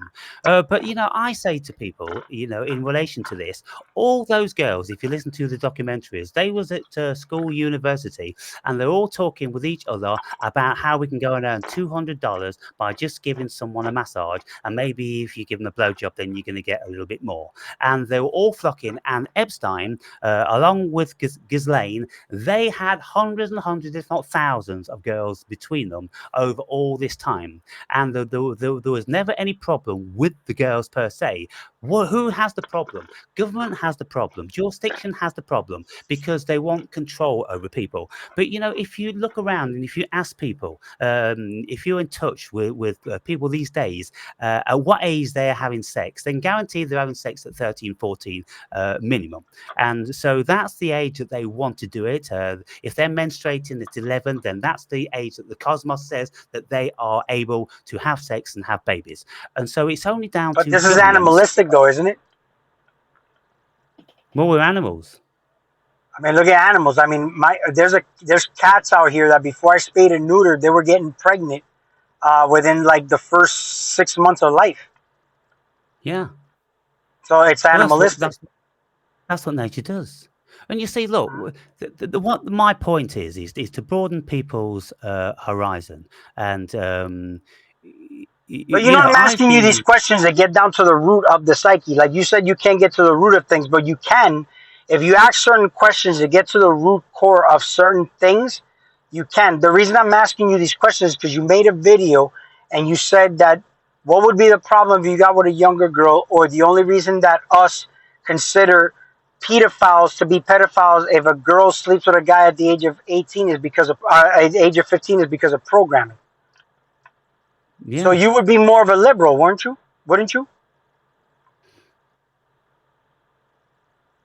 Well, I mean, you see, I will look at it in both ways again, because I will say, look, I think if you're looking at it logically, I look at everything as logic as I can without being emotionally, without, stating my No. biases in I any get that. way. I get But no, that. You leave let the me just say, humanity aside. But do you but that's what I'm saying, because based on your worldviews in the last video you made, wouldn't you consider yourself more of a liberal? well, there are, some things. I'm more liberal if I say, well, look, Then conservative, right? the age of consent in lots of other countries varies. And so when we look at the most oppressive countries, which are our countries, the age of consent is the highest. Why is that? Because they want to exercise more control. Why is that? Because they don't want young parents But who you know are why? not responsible enough to have children, because it costs the state more money. But That's because why. it's a patriarchal society. That's why. So why does a girl tend to sleep with a guy, or tend to be more sexual or like tend to do things that are not what we would consider conservative? Is because they're missing the father figure in their life, right? So like, let's say for example, people look up to the government to be their daddy and their god. This is why they have to implement those laws, because since people can't really lead themselves, that they have to be led by government, education, and all that. Pharmaceuticals, that's why it's a patriarchal system. They become the father. You get what I'm saying? Since they're Yes. missing the father figure in their house, they Yes. turn toward what the patriarchal system tells them. But then here's the thing, though. That's why those laws are implemented. But based on your worldviews, you said you consider yourself more a liberal or conservative. I suppose it varies, because you couldn't say that I'm a liberal if I would advocate for euthanasia. You would say I'm a very radical. So that's liberalism still at the end of the day. If you consider, well, it's a radical position, but at the end of the day, this is why I'm asking you these questions, because I told you in the beginning of this video that there's a lot of contradictions in the stuff you say. You get what I'm saying? And I'm challenging those views. The universe is a paradox. But you can't use that, because that's like saying I'm gonna have my opinion on something. That's like me saying I'm gonna go and be an anti-feminist, but I'm not for any of those positions. So you protect yourself from criticism. We can say it when we completely step outside of the systems. But all that does is it protects yourself. It protects yourself from criticism. That's all you're doing. When you say that it's a paradox, or you're not positioned to any one of those things, that all you're doing is you're making an opinion, but it protects you from criticism. So why would you put a stance on something? Why would you have an opinion if you don't have a stance on something? It's kind of like somebody saying I have a spirit, no soul. It's like what I'm telling you in the beginning of this video. Well, you have to have a root system to what you're doing. That's why I said you have to have a purpose. If I have a root stock and I graft a tree, I have to make sure that. But listen. If I have a root stock and I plan to graft a tree on it, my interest is to gain some type of fruit out of that. So you have no grounds. You have no root system to what you're saying. You're just saying words sometimes. I'm just saying words. Yeah, I'm just philosophizing. I'm just free flowing, and I'm speaking about anything that on and well, the cosmos is mostly chaotic, and we struggle But like you're a fuck to keep man, and some your sort of job as order. a man is to make order out of that chaos. If not, you're just My spreading job, the chaos. You yeah. gotta have control. If I decide to make chaos on the planet, I have a purpose for that chaos. Let's say, for example, if I decide to create a forest fire, something new has to be created out of that. So, what is your purpose behind the chaos that you're creating? When you said you're being chaotic because you're being in line with the cosmos. The cosmos is you, but you're the man here. Because then that you be in line with people saying I'm the chosen one. When you're not the chosen one, you're the one making the choice. So if you're the one making the choice, what is your purpose behind the chaos you're creating with the words you're saying? Because words are spells, and words have power to be either empowering or swords to destroy. But what is the purpose behind the chaos to destroy? Well, I mean, you're assuming that there is a purpose for chaos to I'm destroy. asking you. There's Well, always a if because you're in this realm, you have to have yeah, a but I purpose. already stated that I will leave whatever choice up to the individual. I'm serving a suggestion, and it's kind of like I have a restaurant and I serve Italian one day, I serve Chinese the next day, I serve Indian the next day, I serve English the next day, and then people that come to my restaurant go, I thought you was an Italian restaurant, and I was yesterday, but now I'm Indian. Well, for fuck's sake, that's fucking with my head. I'm sorry, I'm not responsible for your head. I'm just doing what I want to Yeah, do. yeah, You see, you look, Ziggy, we have to be very careful about what we impose on people. Just yeah. because people are governed in their own ego centric and biases and government imposed control systems, then everybody wants to control everybody else. Well, you can't say this, and you can't do this, and if you do No, no, this, no, and no, if no, you no. do that. All right, let me ask But you what this: I say, Do you think humanity is in a fallen state, or do you think humanity is going toward the God consciousness of the planet? Do you think there's a positive shift or a negative shift happening on the planet? I think there's both, of course. There's always both. You see, I will never be defined as anything because I can say to you, well, look, there's 500,000 soldiers deployed on the board of a crane, ready to invade at the drop of a hat. There's Russian nuclear submarines off Cuba, and there's all different sorts of fucking boats, China, all around the world, right? It's ready to kick off. That's going on. But then, of course, there's lots of beautiful, tranquil things, and this concert still being going on, and there's beautiful fates in gardens all over the world, and there's many people that don't give a fuck about it. Everything's going on at the same time, Ziggy. It's just whatever we want to tune into. I'm not responsible for anybody's mind. I'm not responsible if they want to But consider my Aaron, videos chaos. But but but Aaron, most you people said look this is what your direct words is. You said this is where the world is going. So you have a stance. You're looking at it as if it was going toward a negative state.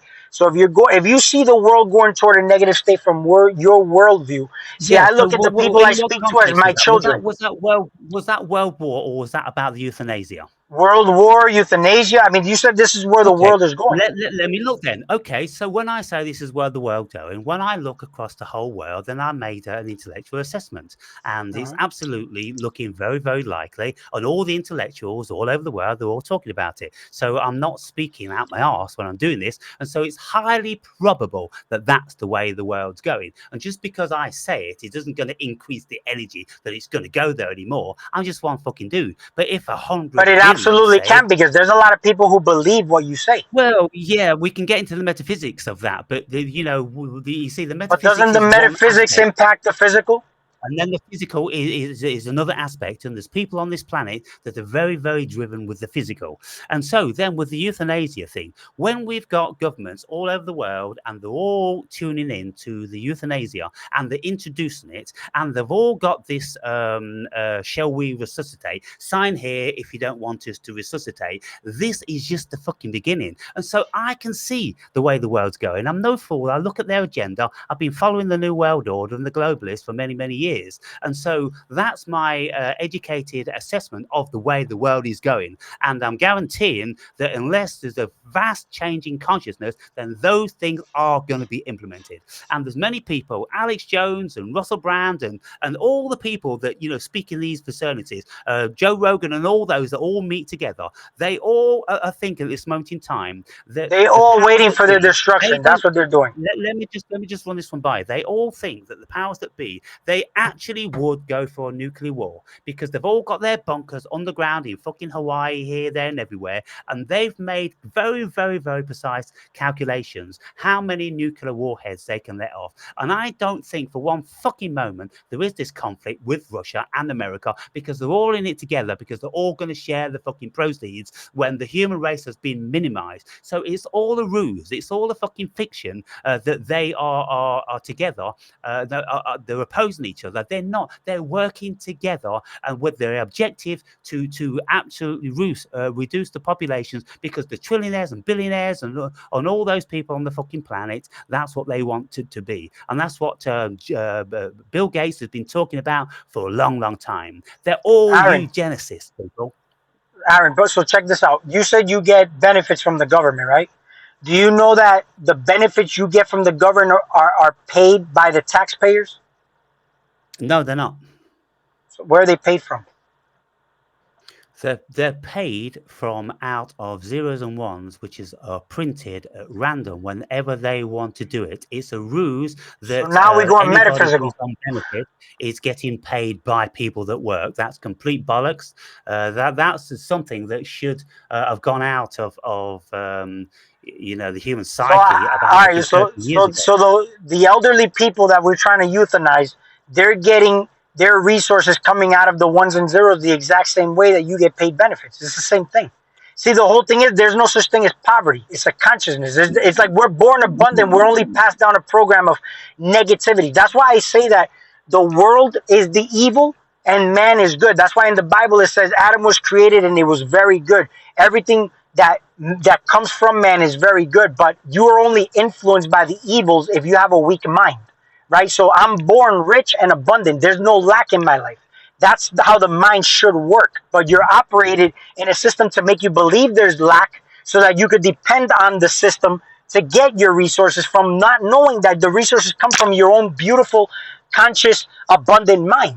You get what I'm saying? So, for example, there should never be a problem with lack of resources to take care of elderly, because one thing I did notice, and I could put this into practice, is that I've noticed at one point where I needed the money for something in a number of occasions and I didn't have it.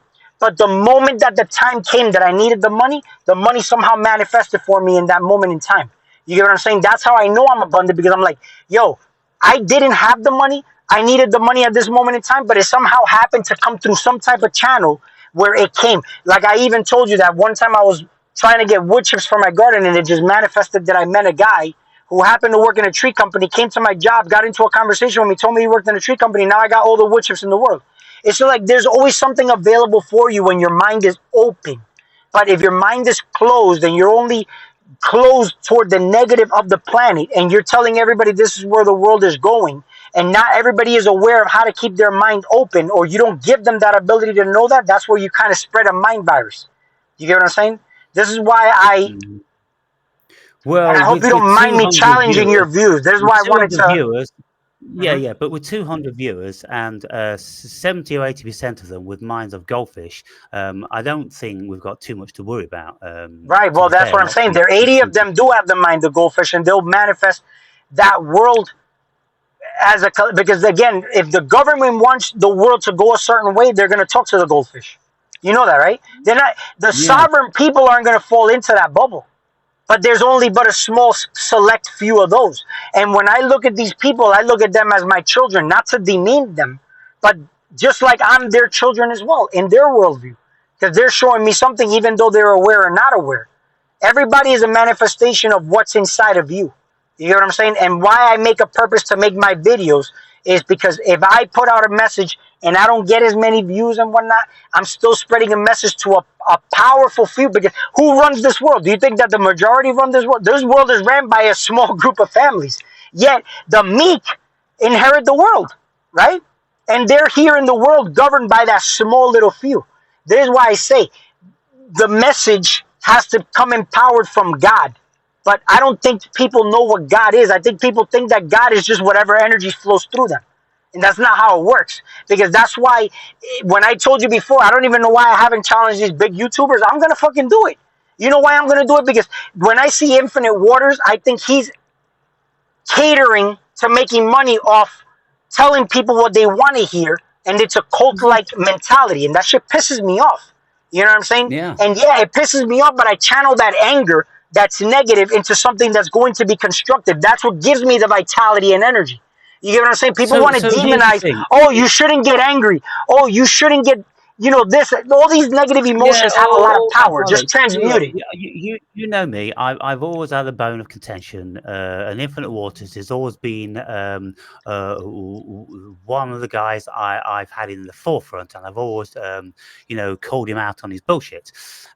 He's got I don't know how many viewers. He's last time I looked, I don't know, many years ago, he had 54,000, and so it's probably in the millions now. And he'd be very wealthy on telling people this. It's all love and light, and it's all fucking cotton wool.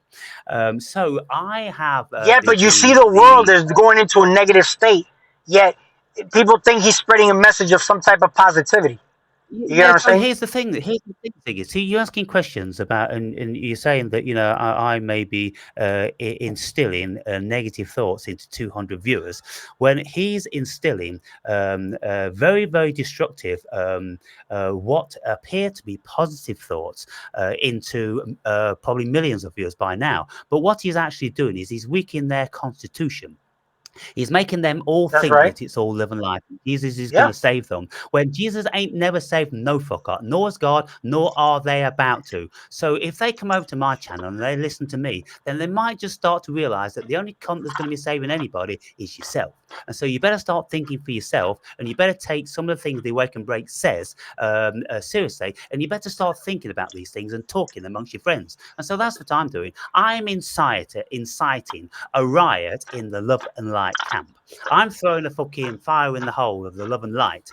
And I'm saying, look, people, we've got to get some balance here because there's too many assholes out there making a million and making a fucking mockery of the human race by creaming in all the money, all the Sadhgurus, all the Mujis that charge £2,000 a fucking time for a weekend at Satsang to go and stick at their fucking sandals and listen to the same shit they can get on a fucking YouTube video.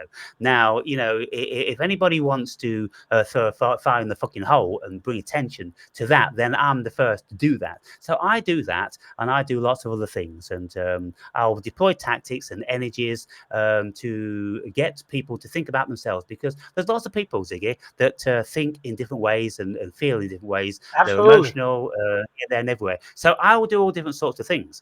And so, what I say is, if anybody can pick one negative video or 5 negative videos, if you look through the lineage of my videos, then you will see 50 very positive videos with a good message, with a sound education, and all the rest of it. And so what can we make of that then? Well, what we make of it, that people get triggered because what they've heard isn't conducive to what they want to see the world to be, because they think in a certain way. And so, this is what you're doing. You'll say, well, why this and why that? Because you have a way that thinking that everyone's valuable and everyone's this and everyone's that. Well, I mean, I'm not of that frame of mind, because I will go, well, what is value? Show me value. Where So value? what should you do with what doesn't value? You said you should destroy what doesn't value. No, I mean, look, I don't have anything which is concrete written down, any of these things. I just free flow speak about stuff, Ziggy. But what I'm saying is But when I'm trying the to figure out population, why. Where does that come from? You're saying you're free flowing, and creativity comes out of free flow. To be fair to you, but in actuality, there's no roots out of free flowing. It's just chaotic. What I'm asking is this: all right, so let me we at the beginning of the video, you asked me what would I tell people this channel is about, right? Let me ask you this in return. If I was to suggest somebody your video, what would be, and I was telling them, yo, this guy's got the enlightening way to show you the way. What would be the message in a short paragraph that you would make a video to enlighten people on the planet? Listen to this guy because he'll introduce you to avenues of your psychology which you've never even knew was there. Mm-hmm. If people are not too afraid or too disinterested to want to do that, then they'll come and listen to me. And many people over the years, have praised how my mind works and the things I've said and the value that I've got. Very, very few people actually have a bone of contention with me. And so, look, when I'm talking about this euthanasia thing, there's Wait, wait, many, wait, many wait, wait, things. wait. Don't. I want to get into No, that no, no, topic, no, no, I'm going on it. I'm going on it because there's a point I but need to let me make. just ask you this When one I'm last looking thing. at the world, when you look at the world, the population is getting older and older and older, more and more resources. They're building more and more old people's homes and more businesses. They're capitalizing on the old folk, and more kids, children, offspring are being stressed. I made a video and I said about, any of you with got aging parents, tell me you're not stressed. Tell me you've not looked at the house and wondered how much that's fucking worth and whether you're ever going to see any of that money. And one of the women that's a long-term viewer of mine, she says, I work in a care home and I 100% agree with you about the old people. Nobody cares anymore, Ziggy. Contrary to what you are saying, nobody cares about the old people. Nobody even cares about people when they're going to hospital. It's just a fucking job. Nobody's interested.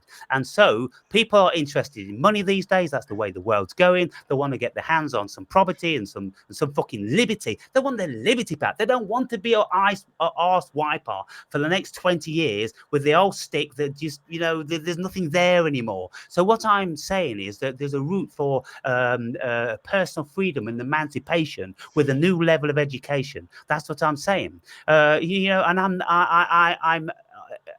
I'm coming at it from where they're coming at it from, Ziggy. They are the ones that are ruling the world. They are the ones that are having the governments. They are the ones that are going to be implementing it because they know it's right. But do you side with And that? I do side with that, yeah. So then, okay, so then you're at the There's levels, side of there's degeneration. levels, whether how compass mentis, how able-bodied they are, and all this sort of thing. It's not like the island when you're 30 years old, you disappear. Aldous Huxley's A Brave New World. It was a But you're utopia. not a spiritual being. You said you're a physical being. Then they can't be metaphysical because they're not spiritual. They're just in the side of You. physical because they're only in the interest of a profit for money. That's it. Spirituality has No, nothing to do no, with that. it's not. It's not though, is it? It's not. It's the whole thing. It's not just the money. It's the You whole said you thing. side with the It, side of light, but you're not in the side of dark. Now, if you're in the side of light, we talked about it in previous videos, you said that we're all Christ-like figures. Was Christ a healer or was Christ a degenerator? I said look. I never say I side 100% with anything. I say it's yin You and said you yang, side and with I'm the light. scale. I'm No, Libra. you said you side with light, but there's really nothing good about the darkness. That's what you said. There's no When did I information. say There's that? nothing good in light. One of our chats. I'll go back and look at it. But I Nothing, know you said, nothing good in light. yeah, you said that you side toward light, not toward darkness. I asked you that specific question.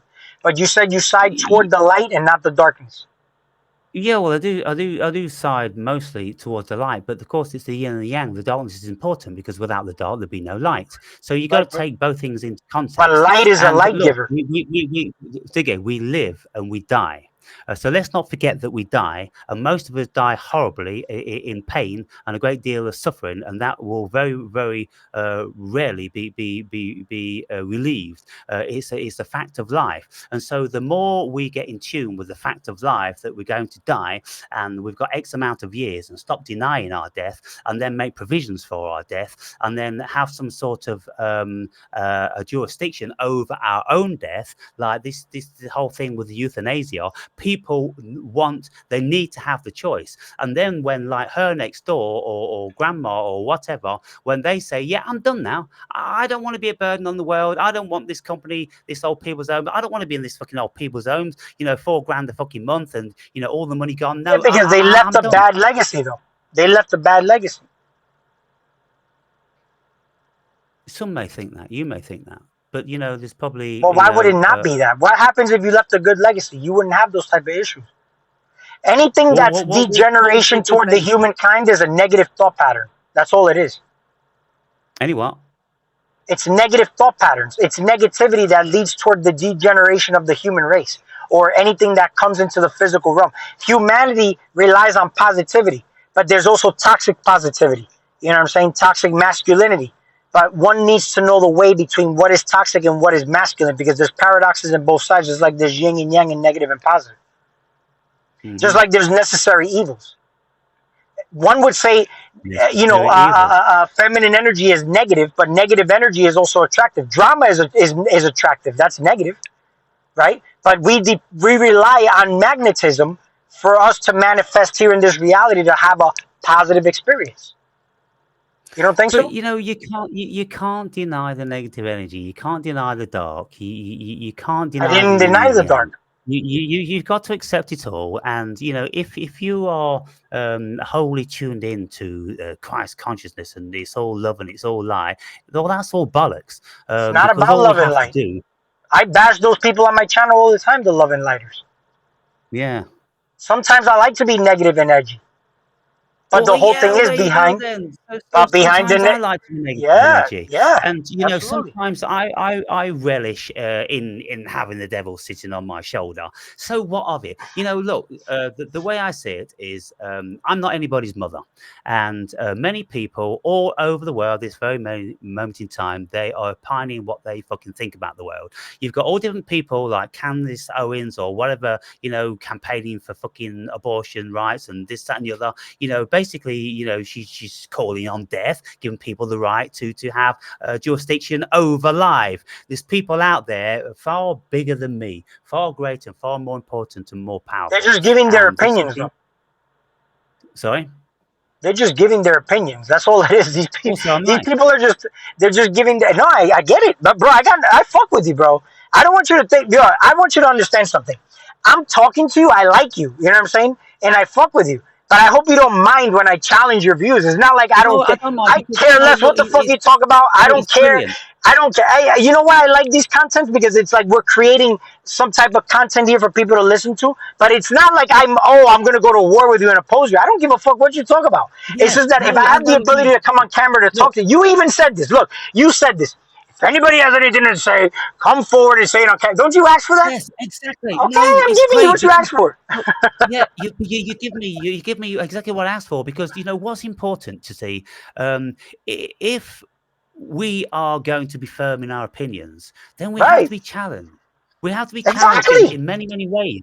And you see, what you are doing now is you are priming me for the future, when one day I probably will be on the stage somewhere on a big platform. And when people challenge me, I'll always go, well, Ziggy's already asked me that question and I already formulated the answer. Exactly. So I'm only making you better, just like you can make me better. Yes. Yeah.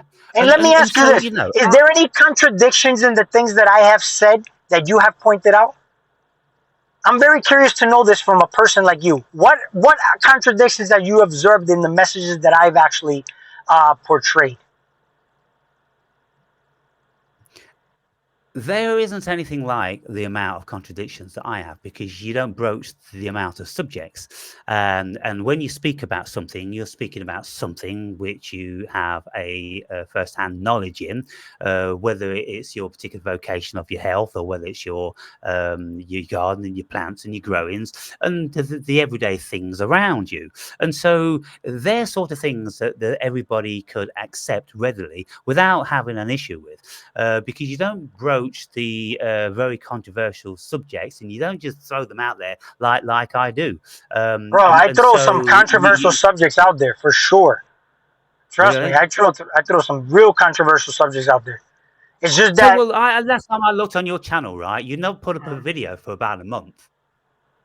Well, the thing is that well, yeah, because I've been very busy with like selling these homes, moving stuff from one place to another. I've been finishing my education and whatnot. So, and gardening has kind of gotten. I've done a lot more shorts now, where I've been putting a lot of stuff for gardening and the cats and whatnot. But I've been a little bit busy, not in a bad way. I've been busy in a good way. Money. I've had money coming my way, which is pretty good. So I've had to pay attention to certain businesses and whatnot. But other than that, man, I mean, when I do make a video, I made a video just yesterday. It was yesterday, the day before yesterday. And I'm very, very happy with that video and the way I actually made a voiceover over my own video just to clarify a lot of the things that I said, kind of like reviewing my own video.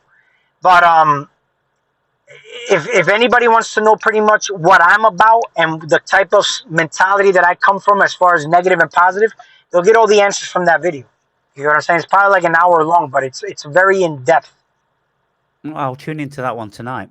So Mm-hmm. we're up now to 2 hours 45 minutes. So we'll wrap this one up for Yeah. for 3 hours as we normally do. And Yeah. so just to wrap this one up, then, I mean, as far as my videos and my philosophy and my projections and my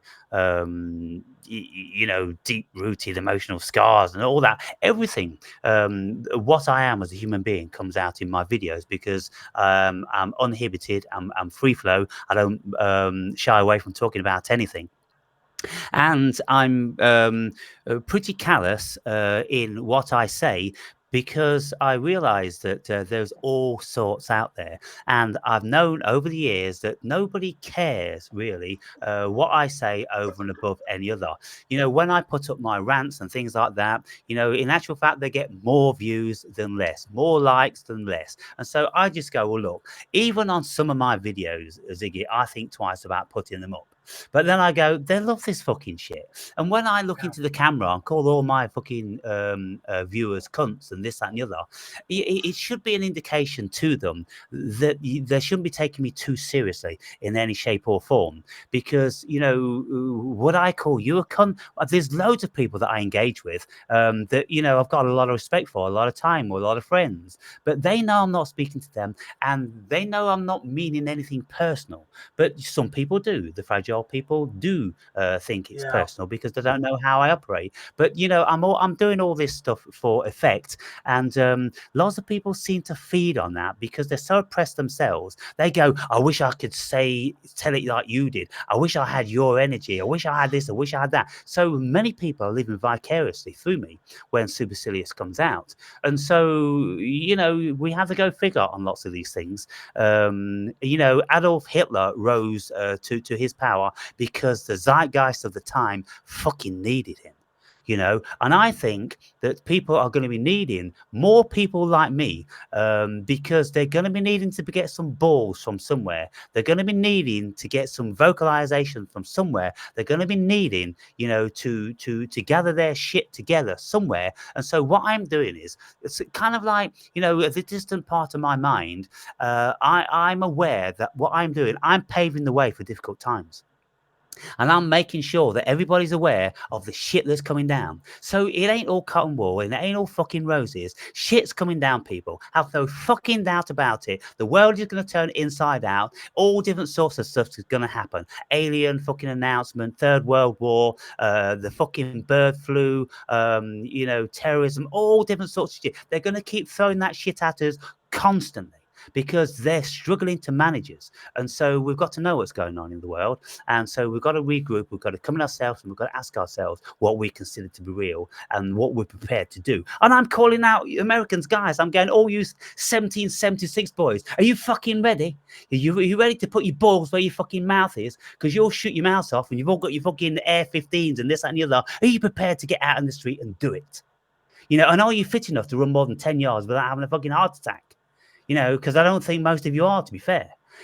I watched a video. Somebody sent me a 15-minute video of one of these guys that goes out into the street, Ziggy, and interviewing people and saying things like, what's 3 times 7? And then people just going, 2 times 7, Wow. 14. 21. 28. 28. They say absolutely crazy, amazing Wait, you say it's things. And then, 28? no, they were saying it was 28. Oh, People. okay. And then there was this guy said, okay, so who was involved between the war with Mexico and America? And then they go, was it Russia? Was it Canada? This sort of thing. I'll send you the link. It's absolutely incredible. This is the state of America. I've got a good short to send you also, actually, that actually the media uses this tactic. I'm going to send it to you. I got to see if what your views on that are. Now, of course, this video that is posted is selected from all the worst because there's no doubt an equal amount or more that could actually math and would know a little bit about geography, but geography isn't America's greatest asset, is it? And people coming out of the education system, they don't really know anything. That they asked this question: how many moons does the Earth have? And one guy said 38, and then another girl says 2. Seriously, Ziggy, they know nothing. They're in trouble. They're in big fucking trouble. And so, I'm paving the way. I'm a bit like John the Baptist, who paved the way for Jesus. That's what I'm doing. But Well, let I'm me paving the way for new. before you cut it off, I want to make sure I leave my final thoughts. I want to make sure that I don't come in here with bad blood towards you. I'm just challenging your views, something that you ask for when people come in. I just like, there's certain, I agree with a lot of the stuff you say, but then there's stuff that I'm like, man, I really got to ask, where does this come from? Where does this stem from? You know what Yeah, I'm saying? I like to get to the root of yeah. that. And don't ever think that I'm doing it in a malicious way. I'm doing it in a way where it's kind of like, let's have a conversation and make content. One of the things that drew me to Well, your channel in the beginning was a conversation that you had in the beach with your friend, Mr. Nobody. You know what I'm saying? And right. that was years ago On the beach. on the beach. It was in the No, it would have been beach. Patrick. Was it Patrick down in Portugal? Patrick in Portugal. Patrick. Yeah. Yes. Very first video I watched of you, and the conversations you were having, I was like, wow, man, shit. If I was in there, I was fucking like, I would have added my 2 cents in there and stuff like that. That's what drew me to your channel. But then now I have the opportunity to talk to you, and that's a beautiful thing because we kind of have like minds that can mesh and kind of conclude onto certain things, or maybe not conclude onto certain things, or it's kind of like a binaural beat where you're about one beat, I'm one beat, and then the observer gets that third, makes the interpretation of that third beat, kind of like how our brains and minds work. You get what I'm saying? But Yeah. I enjoy the chat, but it's something that I like to do. You know what I'm saying? It's something that I like to engage in a conversation where we can basically challenge each other's views. You know what I'm saying? That's why I even asked you directly, do you find any contradictions? I would have liked to clarify any of the contradictions you may have observed and whatnot. If you could watch my last video, if you find any I will do. I contradictions will. there, maybe Yeah. we could talk about that video if anything. I will be picking up your book. You know what I'm saying? I just didn't get a chance to do it, but I'm gonna do it. I haven't prioritized it. Not to say that you're not important or anything like that. You've been I just busy, haven't prioritized it. Yeah. look, So this book's a long book, and there's a lot of subject matter in there that's going to need some concentration. And yeah. but people fly through the book because they think like it's a fucking race. But the book's going to take some contemplating if you're going to get anything out of it, because I broach lots of deep psychological things, lots of global things. When I'm asking, what is love? What is faith? What is ego? What is soul? What is spirit? And then I'm speaking about where I came from, and how it came to be, and all of the stepping stones that I stepped over on the journey, which seemed miraculously just placed before me. It's a very educational book from a humanistic perspective, but also from a globalistic perspective, because I bring lots of the big subject matter. I put excerpts in from the Big Bang, what the latest scientists are saying about the Big Bang these days. It's fucking important if we want to know some of this stuff. And then I'm putting in about the evolution, and then I'm putting about the failings of religions, and then I'm putting in stuff like the simulation, and other scientific things, what people have thought about the world, and the massive subjects which haven't gone away. They're the things that are so prominent in the world, and so they're all in there to read. Carl Jung, Sigmund Freud, Plato. Powerful stuff. When I've come upon certain things in my life, they've come into my life to show me the way. They have held a torch. Their spirits held a torch. It's phenomenal from that perspective. When Yeah. I was absolutely down and out in the dark night of the soul, and then I came upon Plato's Cave in some dusty old fucking book that I just came upon in a second-hand bookshop, and I was just buying up all this philosophy and psychology just because Spirit told me to do it. And then I started to read about Plato's Cave, the analogy of Plato's Cave, and I went, "That's exactly where I fucking am." Wow, that's fucking Yeah. incredible. It's powerful stuff. If Yeah. people have got the mind for it, you'll have the mind for it if you apply yourself to it. Don't rush through it, and just sit there and absorb it. And then I'm sure you'll have 1,000,000,001 other questions for me. Absolutely. Yeah. Hey, man, it's a pleasure talking to you anytime, man. Thank you for the chat. Thank you for having me on. Thanking you. Yes, Mm. sir. I think till next time, hit me up when you want to have another chat. Yeah, so we'll do another 2 or 3 weeks or something like that. Absolutely, man. Doing a few more chats with different people these days. The channel's growing now, 1,300 subscribers, more Yeah. engagement and that. And so, Good stuff. let's just see what comes of it. And of course, whilst we've got one eye on the grindstone, then we've got one ear tuned into what's coming for us. Yeah. And so you always got to bear this in mind. Keep them peeled, mate. All right, Yes, Ziggy. sir. Love you, man. Appreciate you. Love you, bro. Be good, all right? See you soon.